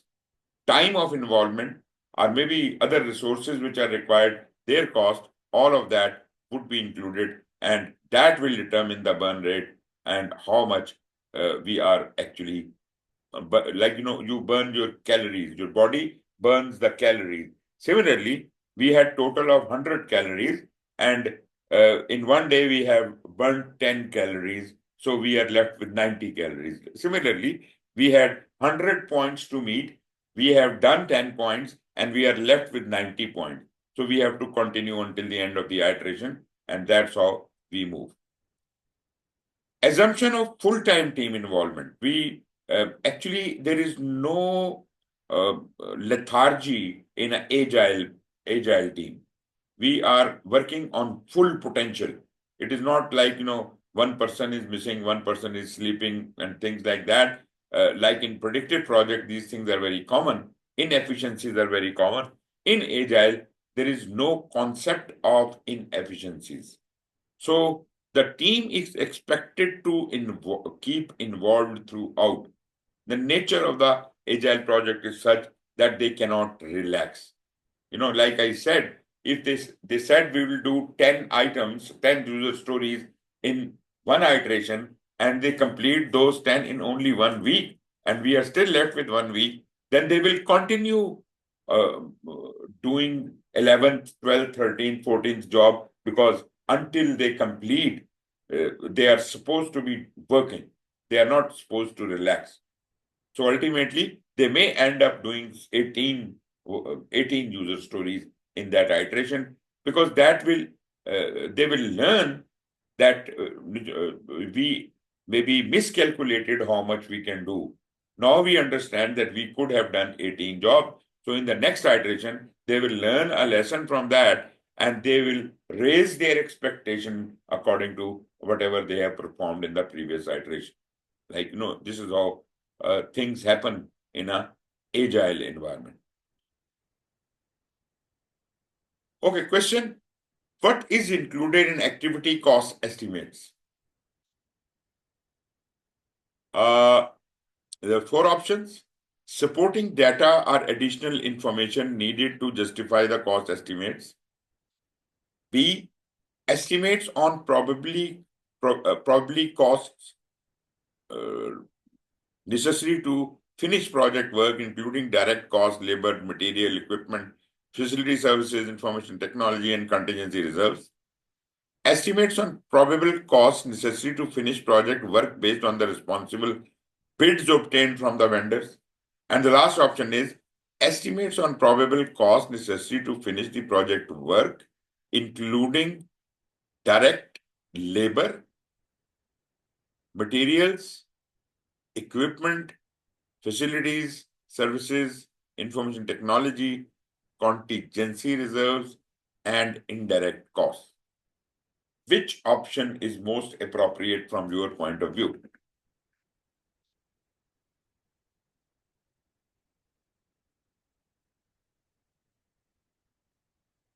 Yes, Eddie? I think B. B, bravo. Okay. Mazin? Yes, B. Bravo. And what about you, Cormac? Yeah, look, I'll probably pick B, but I don't really like the sound of any of them. I don't like the term to finish project work. I mean, it's an activity. It's not a project we're talking about. We don't estimate the cost to finish the whole project. So I don't know why they use this term to finish project work. Mm-hmm. But yeah, if I had to pick one, and I don't like any of them, I'll probably pick B. Okay. Yes, you are right. Actually, it is the question should be termed what is included in project estimate, right? Anyways, the correct answer indicated here is B from the project perspective. Probably cost necessary to finish project work. Well, this is very similar to D, including direct labor, material.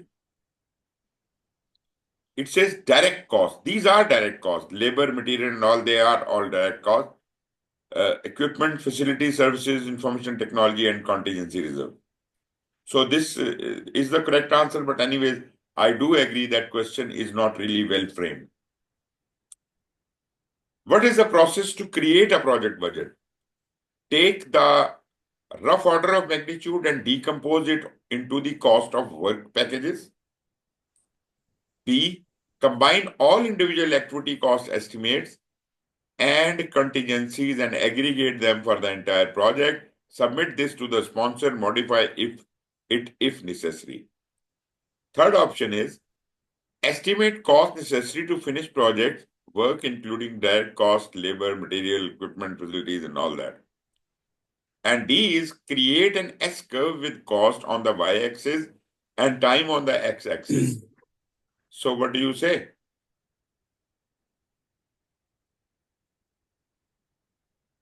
Mazen?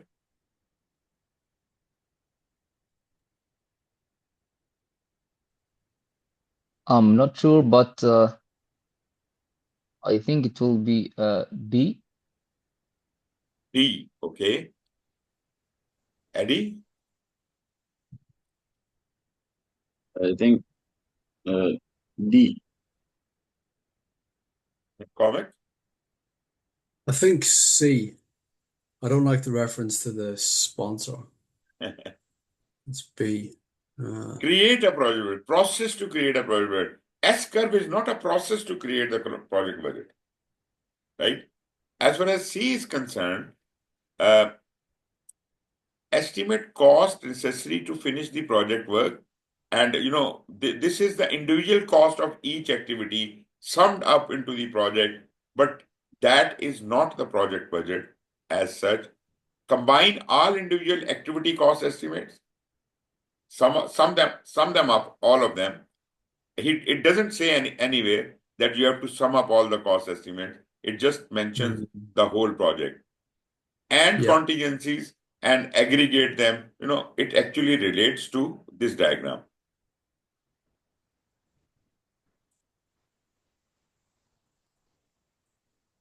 So this is the correct answer. A project manager is using a time-phased budget to measure the cost performance. What is that budget called? Time phase budget. What do you call it? As a cost baseline, a cost estimate, rough order of magnitude, or release budget?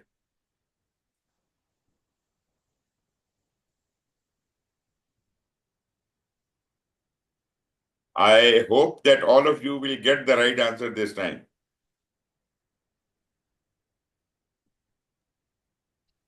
Cost estimate. Cost estimate, is it time phased?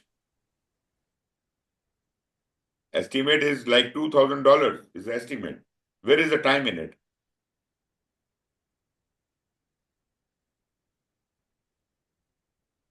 Yes. I think it's B. Which one? D? Release budget. That applies to only the agile projects. It is a generic question. Rather, I would say this is more of a predictive environment it's talking about.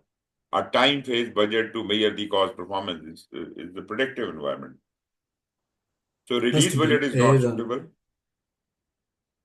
What else? A. A is the correct answer because in a cost baseline, as you have seen, in a cost baseline, there is an element of time to the money. So this is the right answer. I was also fooled by D. I initially thought D. Yeah, D, it is for agile. Okay, we are done with cost. And before we can jump deeper, we can also have a break again for 5 minutes, as if we can have the last session. We are left with 40 slides on this planning.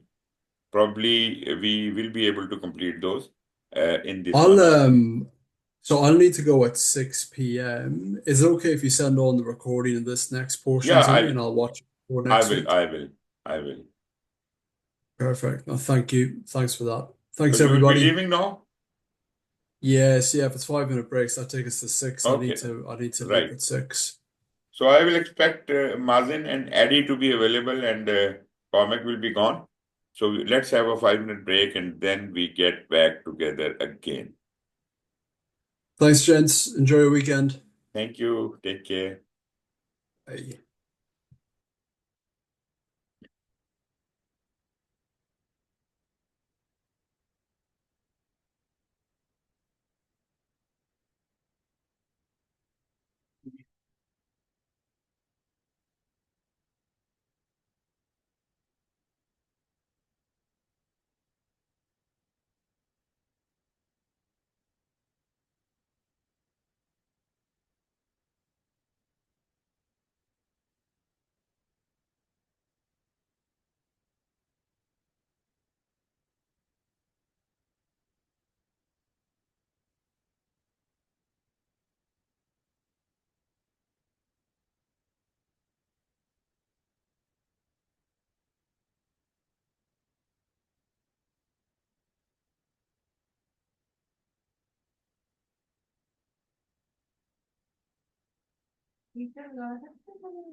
अगर आपको problem ना हो सामने बैठे हैं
Okay, I'm available. Adi and Mazen, please join.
Okay, Adi and Mazen, are you available?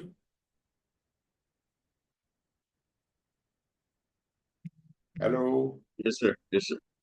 Okay, good, good.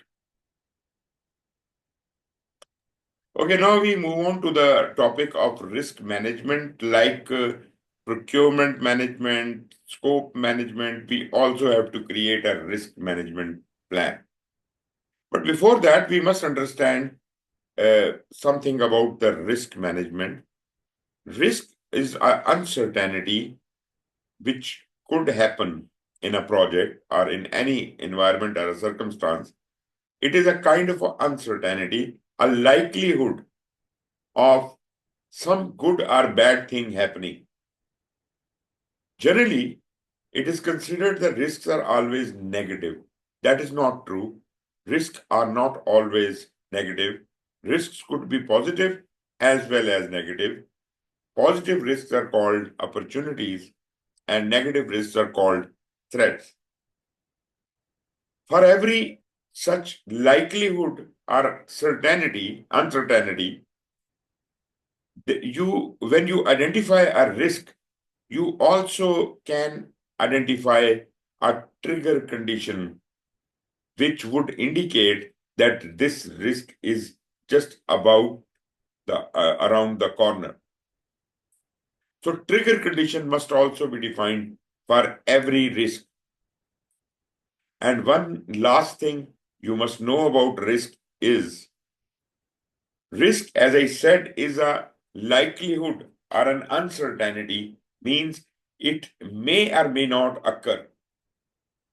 But when it occurs, it doesn't remain to be risk because then there is no uncertainty left out of it. If a risk has happened, that means the risk has expired. Risk is no more.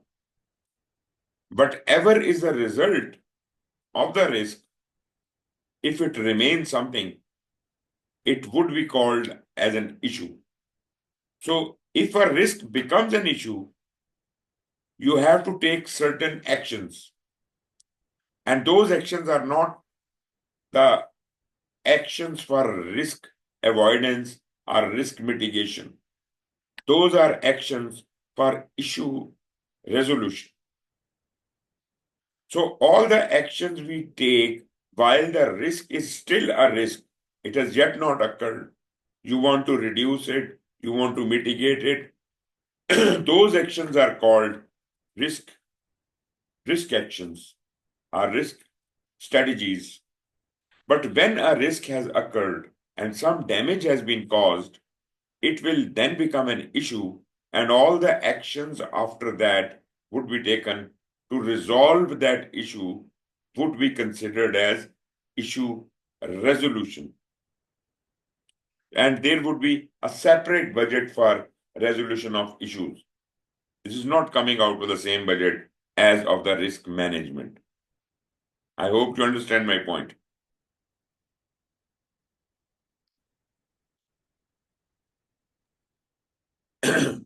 Okay. Coming back to your project, the SLC project, and Fan, your project manager, he has listed down some of the risks here. For example, he says, working with new vendors and building processes is a risk. Supply chain issues for correct bricks might be a risk. Building code compliance, key stakeholder conflict, retail market changes, decline in the in-store shopping, and so on. Well, yes, I'm fine with it that he has listed some risks, but I'm not really very comfortable with the format in which they are described. Our risk should be very specifically defined. It should be an uncertainty, and there must be some trigger condition explained or defined. Is it a positive or a negative risk? And things like that. Risk could be defined in a format. But right now, this is not a very good format Fan has used. Let us move ahead and see what is the business context of the risk. From the predictive point of view, the things start from the business. When you start a business, there is always a risk whether you will succeed or not, whether you will be successful or not successful. So there is an opportunity for gain, or maybe there is a threat for loss. So it is a profit-loss situation. So business risk, the dynamic or the anatomy of a business risk is either profit or loss. But as we are talking not about a business risk, but about the project risk management, so this we will try our level best to systematically maximize the probability of positive events, the good things happening, and minimize the probability and consequence of the negative events. Meaning, the opportunities we must prosper, the threats we must eradicate or minimize, right? So good things maximize, bad things minimize. In agile and hybrid, as project uncertainty increases over time, the risk of rework increases. You have to understand this philosophy. For example, there is a risk, but you don't care. You don't plan for it. You don't try to minimize or maximize it. What will happen is the risk will keep increasing over time. And ultimately, if you start addressing it at a late stage, it would be more expensive to address. In adaptive life cycle, in agile, because we are working in very small increments, and those increments are helpful. At the end of every increment, we get a feedback, we do some soul searching, and we do some retrospectives, and we can progressively elaborate our scope as well. So we are somehow addressing the risks in that manner. But one thing I must also tell you, high risk items, even in agile, must be addressed earlier. Rather than pending the risky items towards the end of the list, try to address them as soon as possible. Because we don't want to increase the amount of rework. So if there is a decision to be made whether this risk item should be dealt now or later, always go for earlier time duration. In this increment or the next increment, maybe you must take on the risky item earlier as if you are done away with it.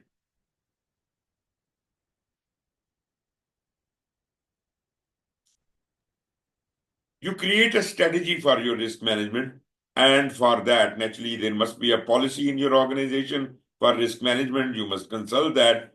But there are certain terminologies you must be aware about risk management. One thing is called risk appetite. What is an appetite, Mazen?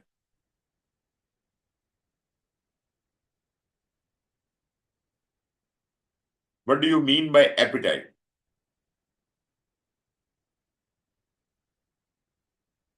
Appetite, I think will be the like opportunity. Appetite is an opportunity. If you are hungry, is it opportunity? If you are very hungry, what is it? Yes. You have an appetite. You want to eat, right? Similarly, Like appetite, you're seeking for something. yeah, seeking for something, but you must have a capacity beyond which you cannot take up the risk, right?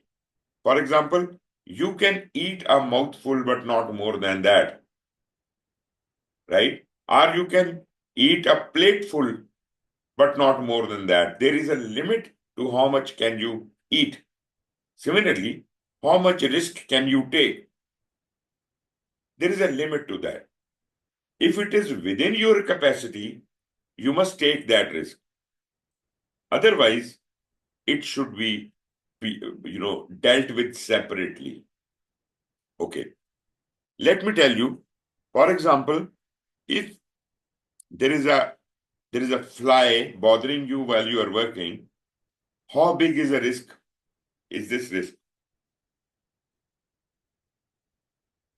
Can you still perform your work?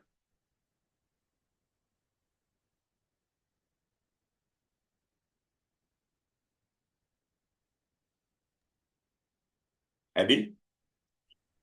If you are It's working on something important and a fly is bothering you, is it a big risk? it's a small risk, sir. Small So risk. So your yeah, work may not be interrupted, right? And you can, just wave it off and you can still survive. But if there are two flies, you are bothered a little more. If there are three flies, you are bothered furthermore. And if I let loose a complete swarm of flies on you, you probably can't work. So there is a limit that you can absorb a risk. Beyond that, it is, it is beyond your control. So how much risk can you comfortably take is within your risk appetite. Say you say up to 3 flies is okay with me, but as soon as I see 4th fly, I will have to stop my work. I can't work anymore. That is your risk appetite. That means I don't care about 3 flies, but 4 flies is too much for me. So I will have to do something about it. Got it? So yes, an organization or a project may have a risk appetite. Small little things they can ignore. But then they will have to take action. When will you have to take action? When it is beyond your risk appetite. You have to determine what is the organizational appetite, organization's risk appetite, how much is too much for the organization. What kind of attitude could be there? There could be some people who are always looking for risks. We call them risk seeking. Then there are people who damn care about the risk. They don't bother about the risk. They are risk neutral. And there are people who don't want to recognize the risk. They close their eyes if you talk about the risk. They ignore the risk. They are risk averse. So if I ask you, what kind of a person are you? Risk seeking, risk neutral, or risk averse?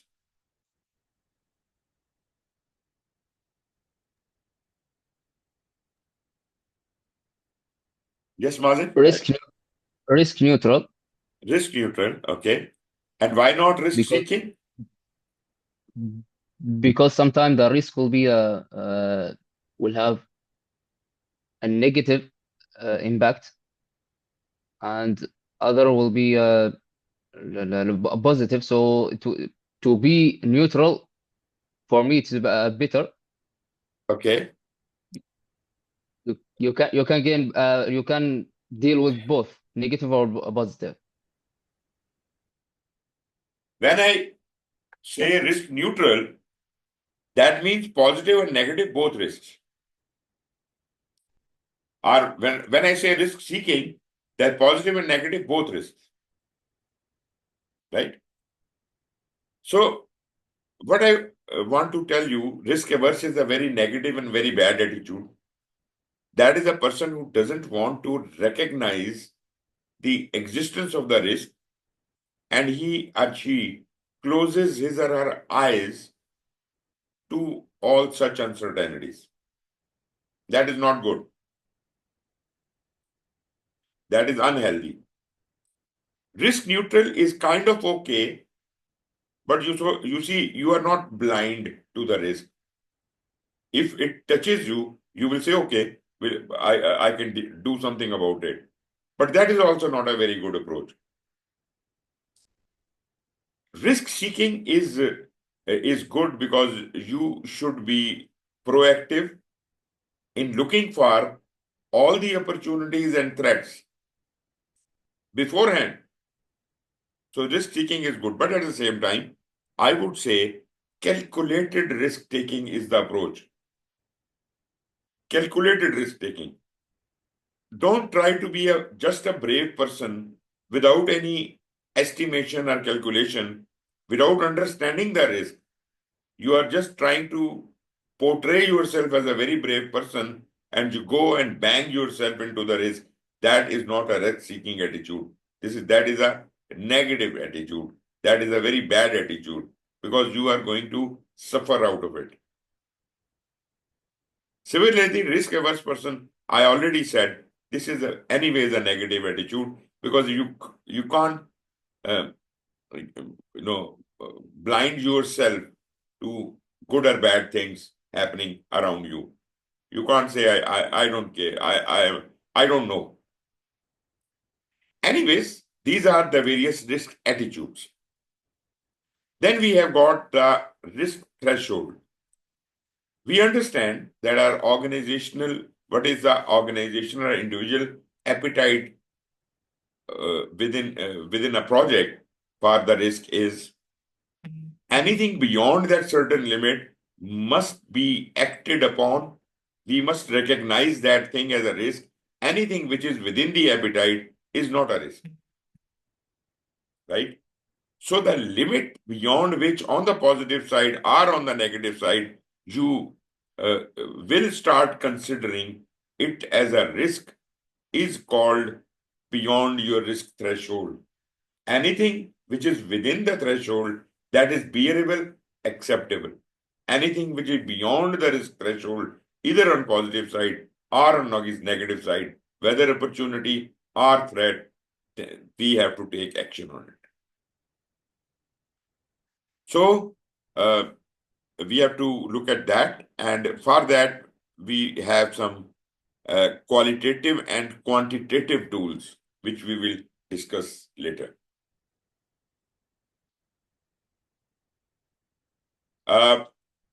Your organization may have a risk management approach. that will have to be inherited for your project. Or if you don't have that, then your knowledge about risk management may be very useful. You have to look at various aspects within your project, how big your project is, how complex it is, how important it is, and what is the development approach are you using.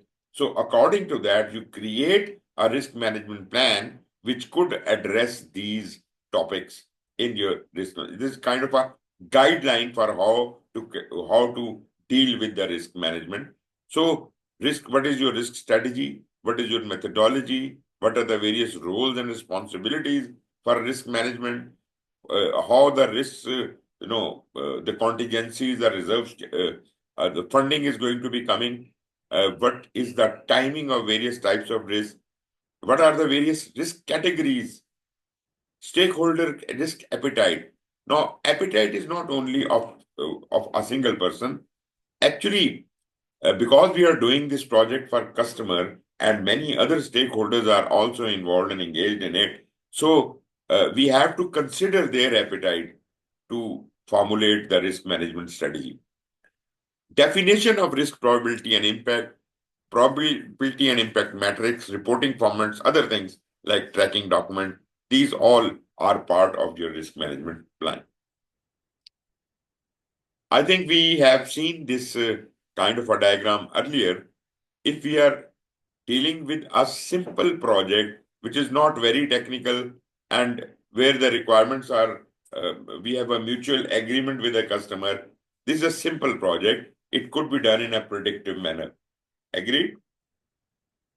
They are less risky in nature.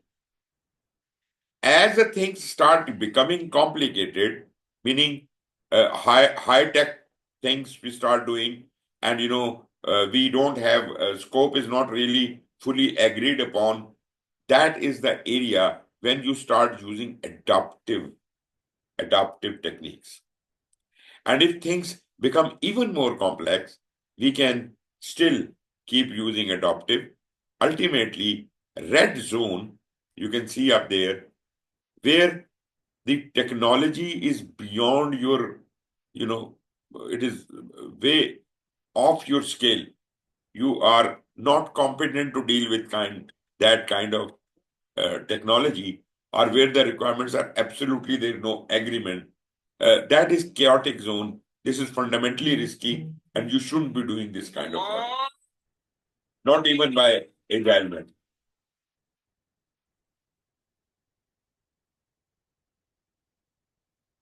Okay, risk identification, how can we do it? This is more of a creative exercise. We could use many tools like risk breakdown structure, like we developed the work breakdown structure. Here we are trying to categorize the risk in various categories and then breaking them down into smaller and smaller risks. And this is called a risk breakdown structure. We can do brainstorming exercises because naturally we want to explore more and more risks beforehand. Like I said, risk-seeking attitude we require. So therefore, we have to think beyond the logical mindset, and we have to go beyond that. Anything could have happened to you, so you have to be a little bit more creative. So we need to use brainstorming exercises, nominal group techniques, SWOT analysis, affinity diagrams, assumptions. Wherever you have taken assumptions in your project, they may be risks, because if your assumption goes wrong, then your whole calculation might be faulty. Document your reviews, Delphi technique, Monte Carlo simulation. All of these are various tools for identification of risks. This is an example of a risk breakdown structure where you say, on this project, this is the main category, all sources of project risk. What could be my categories? Could be technical risk, management risk, commercial risk, and external risk. Under the technical risk, then I start recognizing various areas in which the risk could be there. And for each area, I could then start defining the risks. So this is a very methodological approach, but this is not the only way of doing it. You could classify your own categorization. Maybe you have 7 categories or more categories or different categories. I don't mind. But you should have defined certain categorization and subcategorization, and under that, you can be very explicitly defining all the possible risk in each one of these areas. Right? So you will have a long list of risks by doing this exercise. Then we have to assess the risk. Once the risk has been identified, whether positive or negative, understand that what is the risk? Risk is a probability or likelihood of something good or bad happening. That means, and when it happens, it will have some impact on you. If it is a good thing, it will have a good impact on you. Otherwise, a negative impact on you. So that means that is directly proportional to the level of probability or uncertainty or likelihood we have. It is not really very certain that this is going to happen. We have, for example, 10% chance that this is going to happen. That means the intensity or the impact of that risk could be not like a real thing, but like 10% of that. You understand my point? If there is something which you are sure will happen, you will definitely plan 100% for that. But if there is a probability of something happening which is just 10%, then you will plan for 10%. Agreed? So whatever is the impact of that risk, you will multiply that, the amount at stake, you will multiply that with the probability, and that will give you how much that risk is going to cause damage or good to you. So that is called the qualitative assessment. And once you have done that and shortlisted various risks, that is the time you can do more in-depth assessment of each risk, that is quantitative assessment, where you can classify risks against each other.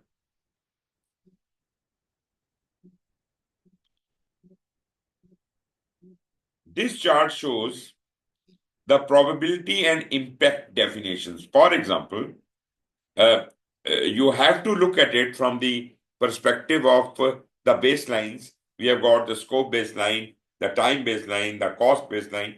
Naturally, the quality may be considered part of the scope. So you see, there is a risk which the classifications could be maybe very high, means more than 70% of probability.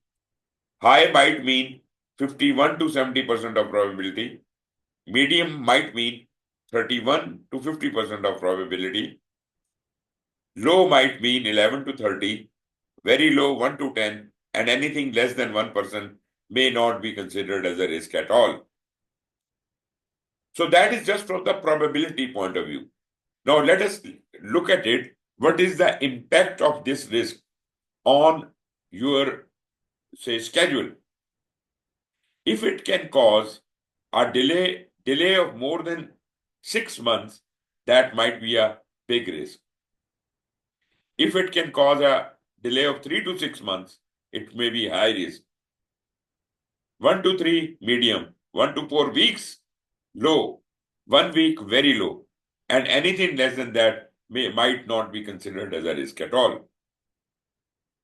Now, that way, you could classify for time, for cost, for scope, for quality, and then take a cumulative effect of that to assess how much overall impact this risk might have. But you see, on the one hand, we have got probability. On the other hand, we have got other things, scope, time, cost, quality, etc. And they are cumulatively to be multiplied by the probability. Let me show you how will it appear. For example, if there is a risk with a probability say we have selected not the percentages, but a scale of 1 to 5, and for impact, the severity, which includes the time, cost, and quality and everything, that is also a scale of 1 to 5. So, you see, probability will be multiplied by the severity, means if we are in this quadrant, 1 multiplied by 1 is 1. So overall risk impact is 1. What does this quadrant mean? 2 is the probability and 3 is the impact. So 2 into 3 is 6. What about this quadrant? 4 into 5 is 20. This is 5 into 5 is 20, 25. So once I have got this kind of quadrant system organized, I can color code it, and I could say the dark reddish areas, that is 20 and more impact, is very high. Anything more than 12 and less than 20 is high. Anything more than 6 and less than 15 is medium. Anything more than 2 and less than 8 is low. Anything less than 3 is very low. Right?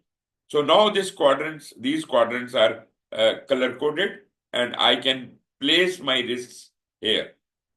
Okay, you identify a risk and you say that the probability is 2 and impact is 4. So in which quadrant do you place it? Yes? 8. Yeah, exactly. Here is the place where you are going to place this risk. So action would be taken on this risk on a medium priority. It is not high priority item. So say you have 2,000 risks identified, you put all those risks on in this matrix. Maybe in this quadrant there are 20 risks, in this quadrant there are 30 risks, in this quadrant there are 20 risks, and so on.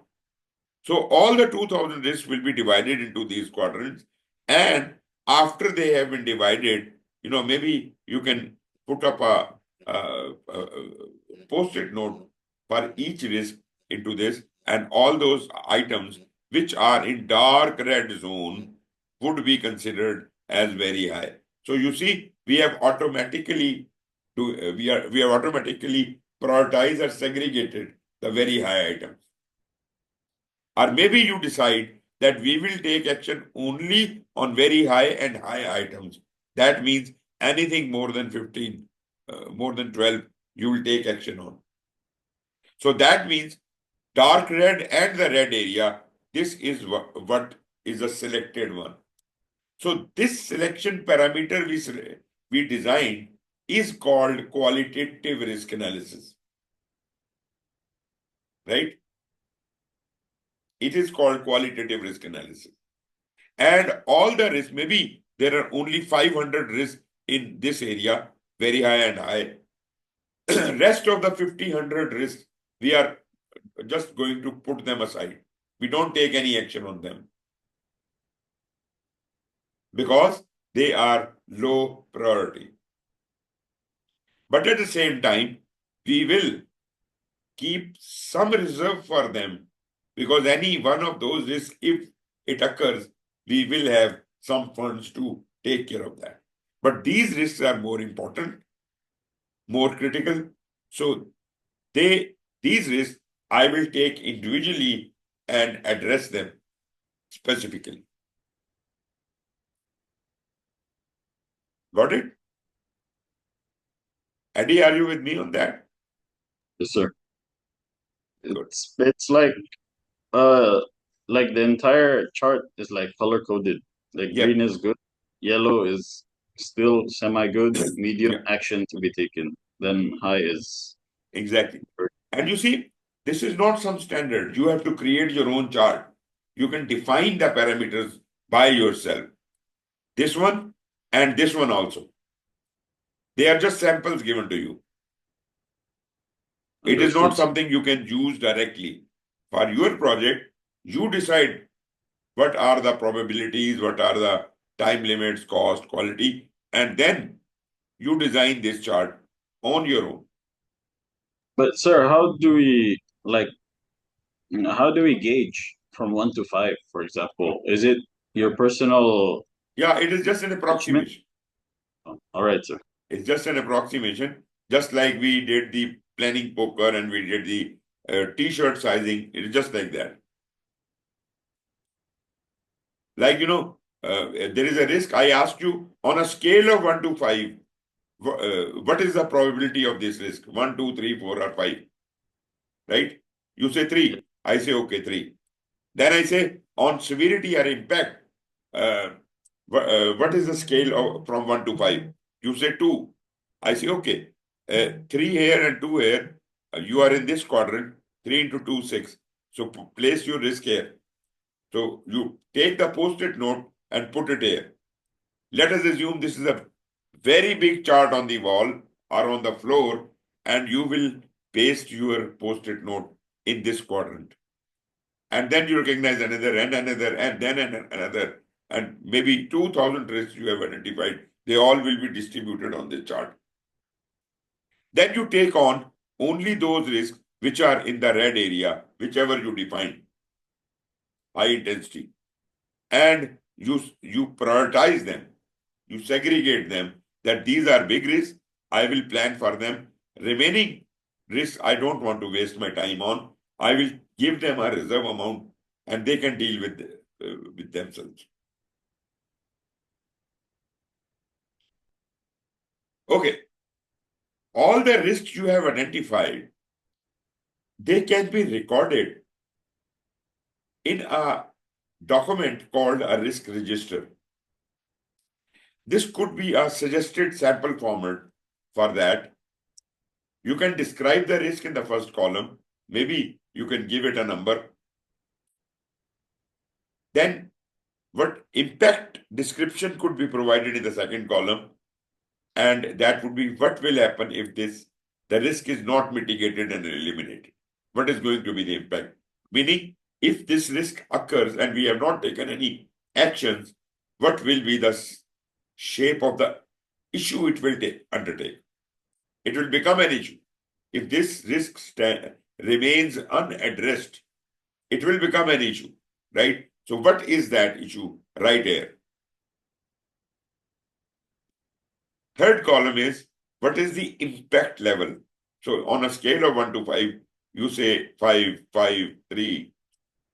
Probability, on a scale of 1 to 5, you say 1, 2, and 3. And then we multiply the impact with the probability. That gives us the risk score. That could be 5 into 1 is 5, 5 into 2 is 10, 3 into 3 is 9. Then what indicates the risk will occur? That is a risk trigger. So for example, the first risk, supply chain issues for correct bricks. The trigger condition could be supplier notification. Second risk, building code compliance. The trigger condition could be pre-checks have failed. Working with new vendors in the building process, the trigger condition could be delays or conflicts. And then you could have provided in the next column your action plan, your response. What should we do about it? And very interestingly, every risk must be assigned an owner. Risks are not the property of the project manager. In whomsoever's domain this risk is likely to occur, maybe it's a supervisor, it is a team lead, whomsoever, you should assign that person as the person responsible, the person who owns this risk. So all the responsibility of dealing with this risk, responding to this risk, will be with that person. So allocate that responsibility to that person.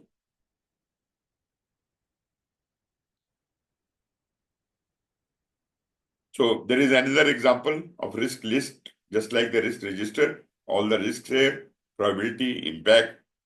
Here they have used a different scale, not 1 to 5, but 1 to 10. I don't mind if you can do that. So even that is possible.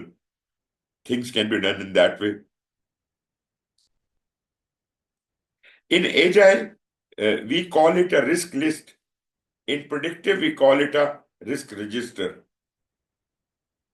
Right? In Agile, we don't create very lengthy documents.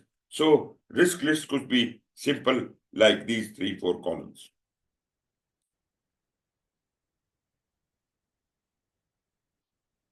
Quantitative risk analysis, where it is a cumulative effect of all the risks. The analysis you carry out, how all of these risks are going to impact the whole project together. I understand all the risks are not going to occur. But what if everything occurs? What is the total impact on the risk on the project? And what is the minimum impact on the project? So you carry out certain simulations like a Monte Carlo simulation or sensitivity simulations. Sensitivity simulation, here is an example of a tornado diagram where you have this center line. You can see that this center line shows the 0 point. Anything on the right is a positive risk. Anything on the left is a negative risk. The largest positive risk is shown on top as a bar. This goes till this point. Next risk, whether it is positive or negative, again, incidentally, it is a positive risk. It is shorter than the above one, but this one is second highest. Third highest is the negative risk on the left-hand side. So left-hand side is for negative, right-hand side is for positive. So when you plot all the risk in their intensity, they are plotted in this diagram, you can see that this diagram is like a tornado, right? Can you correlate with a tornado? It's total chaos, sir. No. Not like total chaos. It means that bigger circles are in the start. It then starts reducing, smaller circles in the bottom. It is just like a tornado, Right, understood, sir. right? So this is how it is. So basically, if I can address the top risks, the biggest items, I can do wonders. You understand my point? So we will start addressing the risk from the top. So quantitative analysis tells us to address which risks which are most important to us.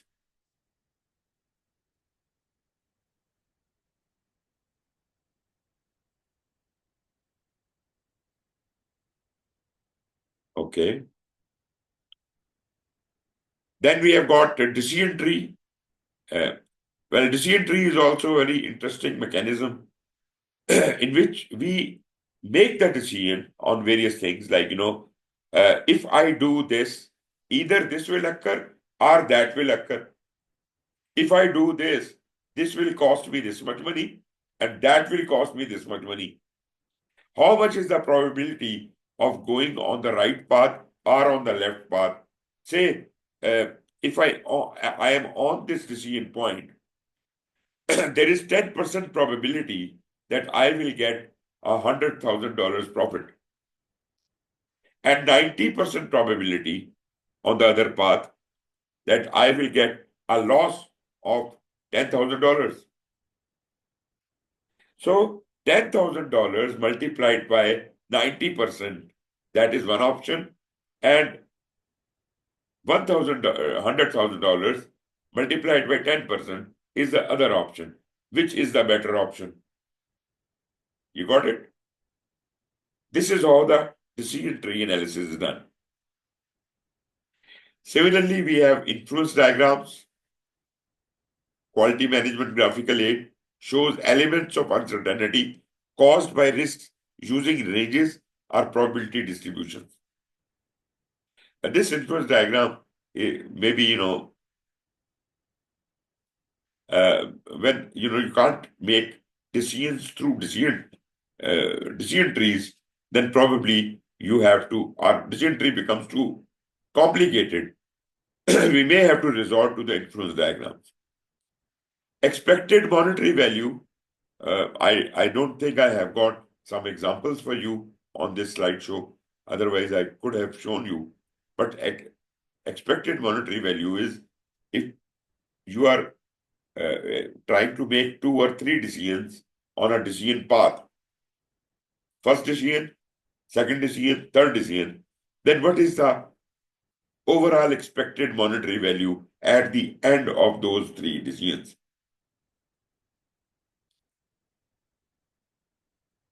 Predictive projects are most often affected by the impact of cost-related risks, whereas adaptive projects are affected by the impact of time-related risk, because cost does not matter to us from that point of view. In predictive projects, everything is about the cost.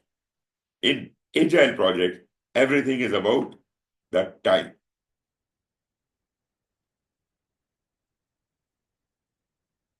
What could be the responses to the risk? What could we do with the risk? First of all, let us understand some terms. What is a secondary risk? When you have dealt with a risk, you identified a risk and you have dealt with a risk. Whatever, you cannot resolve all the risk completely. Whatever is left out of the risk, whatever damage is left out of the risk, maybe it is too small, that may result in a secondary risk.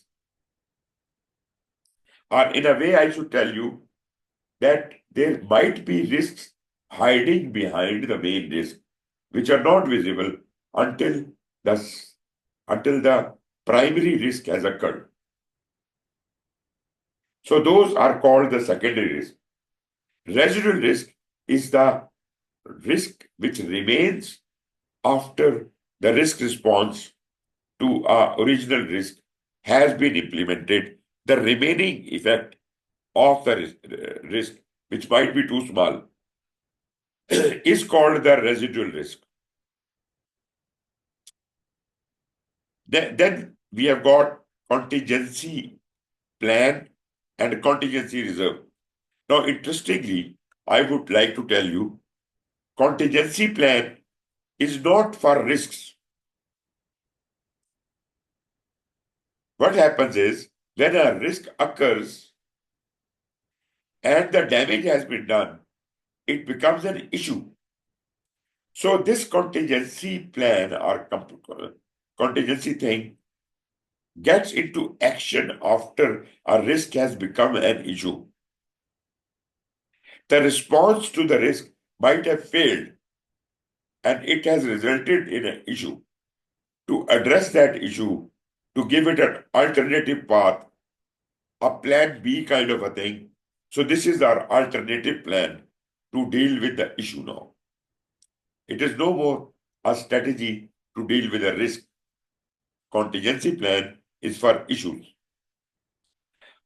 Although contingency reserve is the amount dedicated for taking actions on various risks while they have yet not occurred.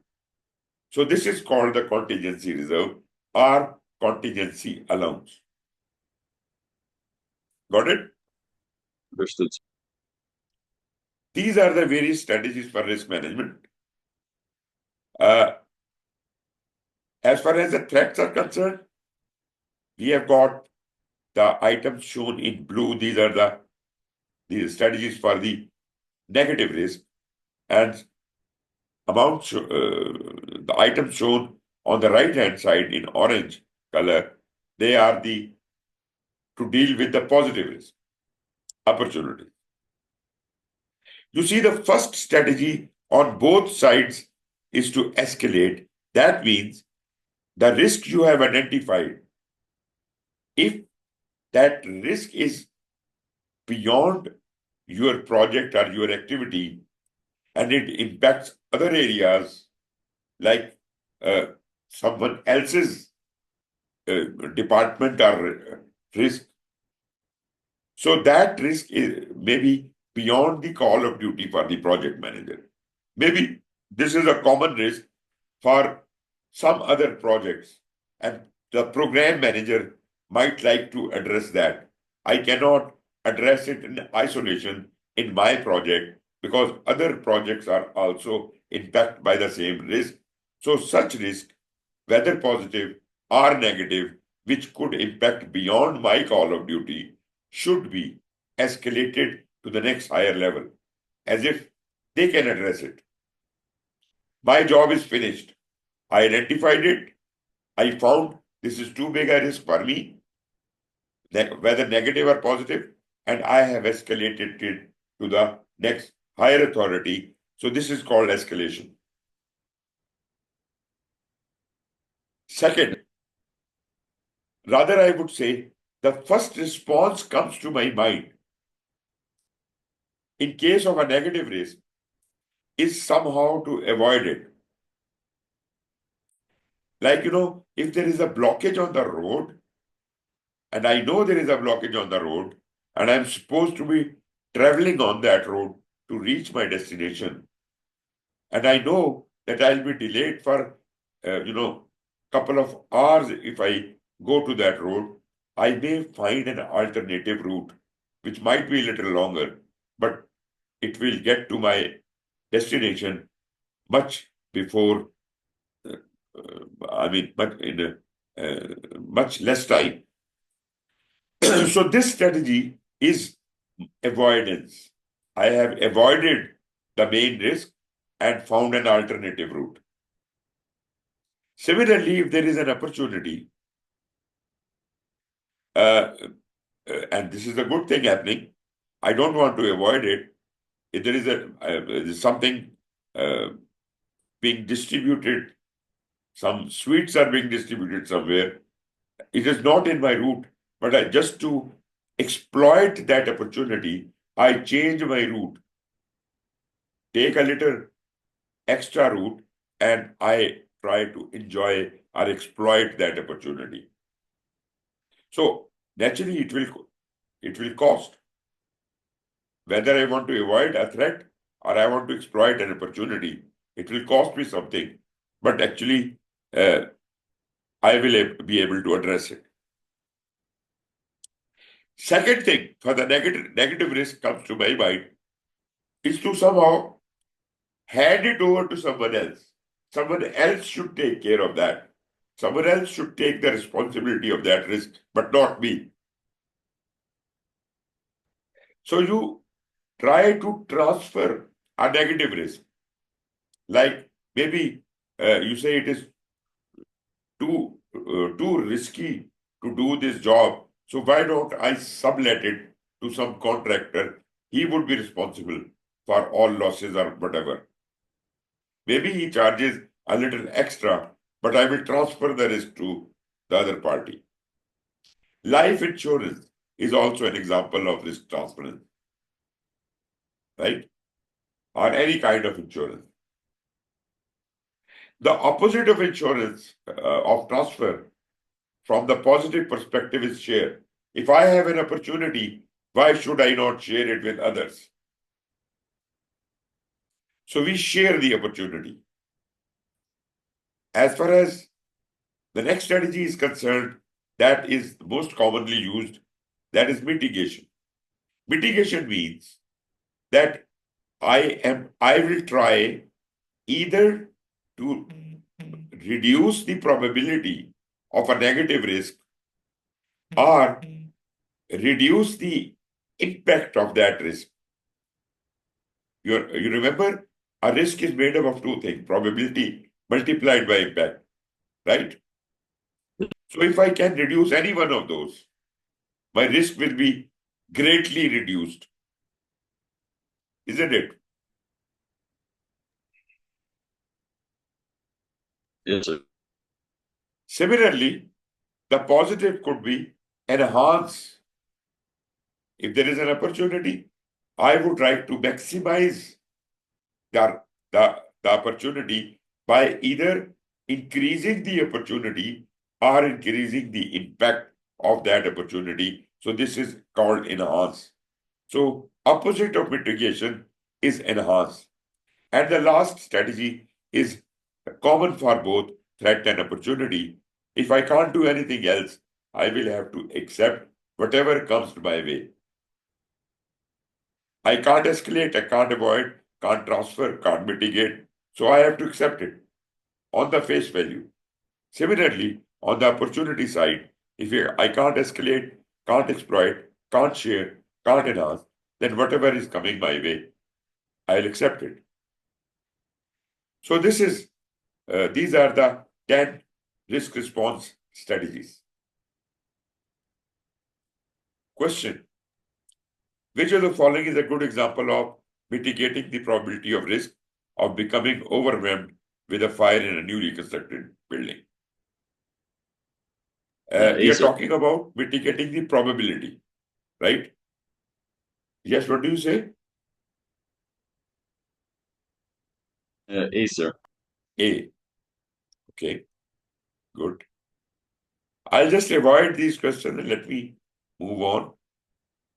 Okay. How many slides? I'll quickly wrap up on quality. Actually, degree to which a set of inherent characteristics fulfill requirement. I suppose you are aware about quality, right? Whatever we do, whatever we produce, we want the end product to be meeting certain quality standards. Agreed? And it is not enough that we just focus on the quality of the product, but while we are producing that product, the process of producing that product should also be of good quality. So it is about the quality of the process as well as the quality of the product. So when we are looking at the quality of the process, we are talking about quality assurance. When we are looking at the quality of the product, we are talking about quality control. Both of these concepts come under the larger umbrella of quality management. Quality assurance is about the processes. Quality control is about the product. And how do we do it? We do quality assurance by means of various audits of the processes. And how do you do the quality control? By means of running certain inspections and checks that would help us control the quality. Audits will help us assure the quality. So far, so good. Now, cost of quality. What is the concept of cost of quality? There are items which will actually, the cost of when you try to build a high quality item, naturally you understand it will cost more, isn't it? Yes, sir. Okay. Why does it cost more? Because there are certain costs associated with bringing the good quality, and there are certain costs associated with the bad results if we don't do that. We have to bear the both kinds of costs. Actually, if I spend more money on good quality, then there will be chances that there will be less poor quality of the product. But if we do not take any precautionary measures, there will be a lot of poor quality because a lot of rework will be required, a lot of items will be rejected, liabilities, customers may sue you. They ask for warranties. We may lose business with them. So that these are really bad results. So as far as the bad quality is concerned, that could be classified in two parts. Internal failure means you have checked the quality. A lot many items were rejected, but it did not reach the customer base. So whatever the failure is, whatever the loss is, that is internal to the organization. But our customers, we have not earned a bad name with them. So rework and scrap are the examples of internal failure. And when it reaches the customer, then naturally we lose business, warranties are invoked, liabilities are invoked. So those things are really very bad. So how can we prevent that? How can we build good quality in our processes? All the money we spent in training our people, in documenting our processes as if our quality processes are of good quality and we can assure them well.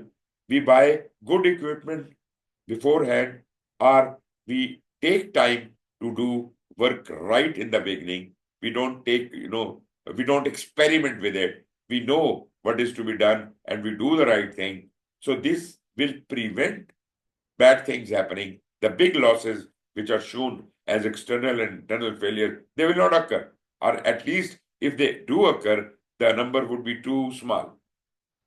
So spending money on prevention cost or appraisal cost is better than spending a lot of money towards the bad quality, poor quality. So, but it is not possible that you spend all the money in good quality and don't do nothing about the poor quality, because even if a single item goes unchecked from the quality control and gets into the hand of customer, it will still earn you a bad name. And that would be still a very big loss. So you can't say that only you should spend on good quality, not on bad quality. You should balance between the good quality and the bad quality. That is called the overall net result of this is called cost of quality. I think I would just summarize quality management plan, just like the procurement management plan and all other plans. This is the quality management plan. You have whatever the quality policy of your organization is, what are the compliance requirements, internal and external, they all are considered. You must consider quality standards and regulations which are currently in vogue, and you must apply, act on them. You must determine the quality metrics, checklist, and processes. That is, as I said, the processes is for quality assurance, and checklists are for kind of quality control. So basically, we are deciding on those things. So we are trying to improve the assurance and control, both of them. For continuous improvement, we have many tools. In quality, why do we refer to the continuous improvement is because if we work with quality in mind, then probably our performance or our product is going to be better with every step. So we will stop doing those mistakes we were doing earlier. We'll learn lessons from that, and we will our quality of the product is going to enhance and improve with every step. Okay, these are certain questions about quality. And ultimately, at the end of the day, all these plans we have created, they all have to be integrated into the project management plan, as you already understand. They are all part of the project management plan. So this all has to be integrated into the project management plan. In predictive projects, this is done at the end of the planning stage when all the other plans are ready, naturally. But in Agile, adaptive processes and agile ceremonies provide a structure to continuously integrate plans or aspects of a project, because things are happening dynamically. And naturally, in a hybrid, it is going to be a middle way. change control.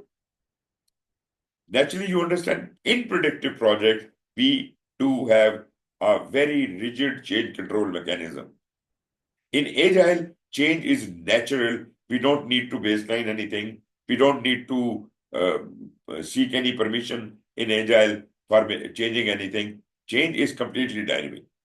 But in predictive projects, we have to have a very comprehensive change control mechanism. Permissions should be given. Board should sit. They will decide whether the baseline can be amended or not, and they make all the decisions. Okay, what else is here? I think we are done. So we come to the end of lesson number 3. I'm sorry, I was a little fast in the end of the lecture. But if there are any questions, you can ask. No problem, sir. Next session. Okay, tomorrow we will start. We will have the same duration, same time. We start, and we will move to lesson number 4. And if we cannot complete it tomorrow, then I will request you to give me one more Sunday. Right? No problem, sir. So that will No be problem. decided after this class.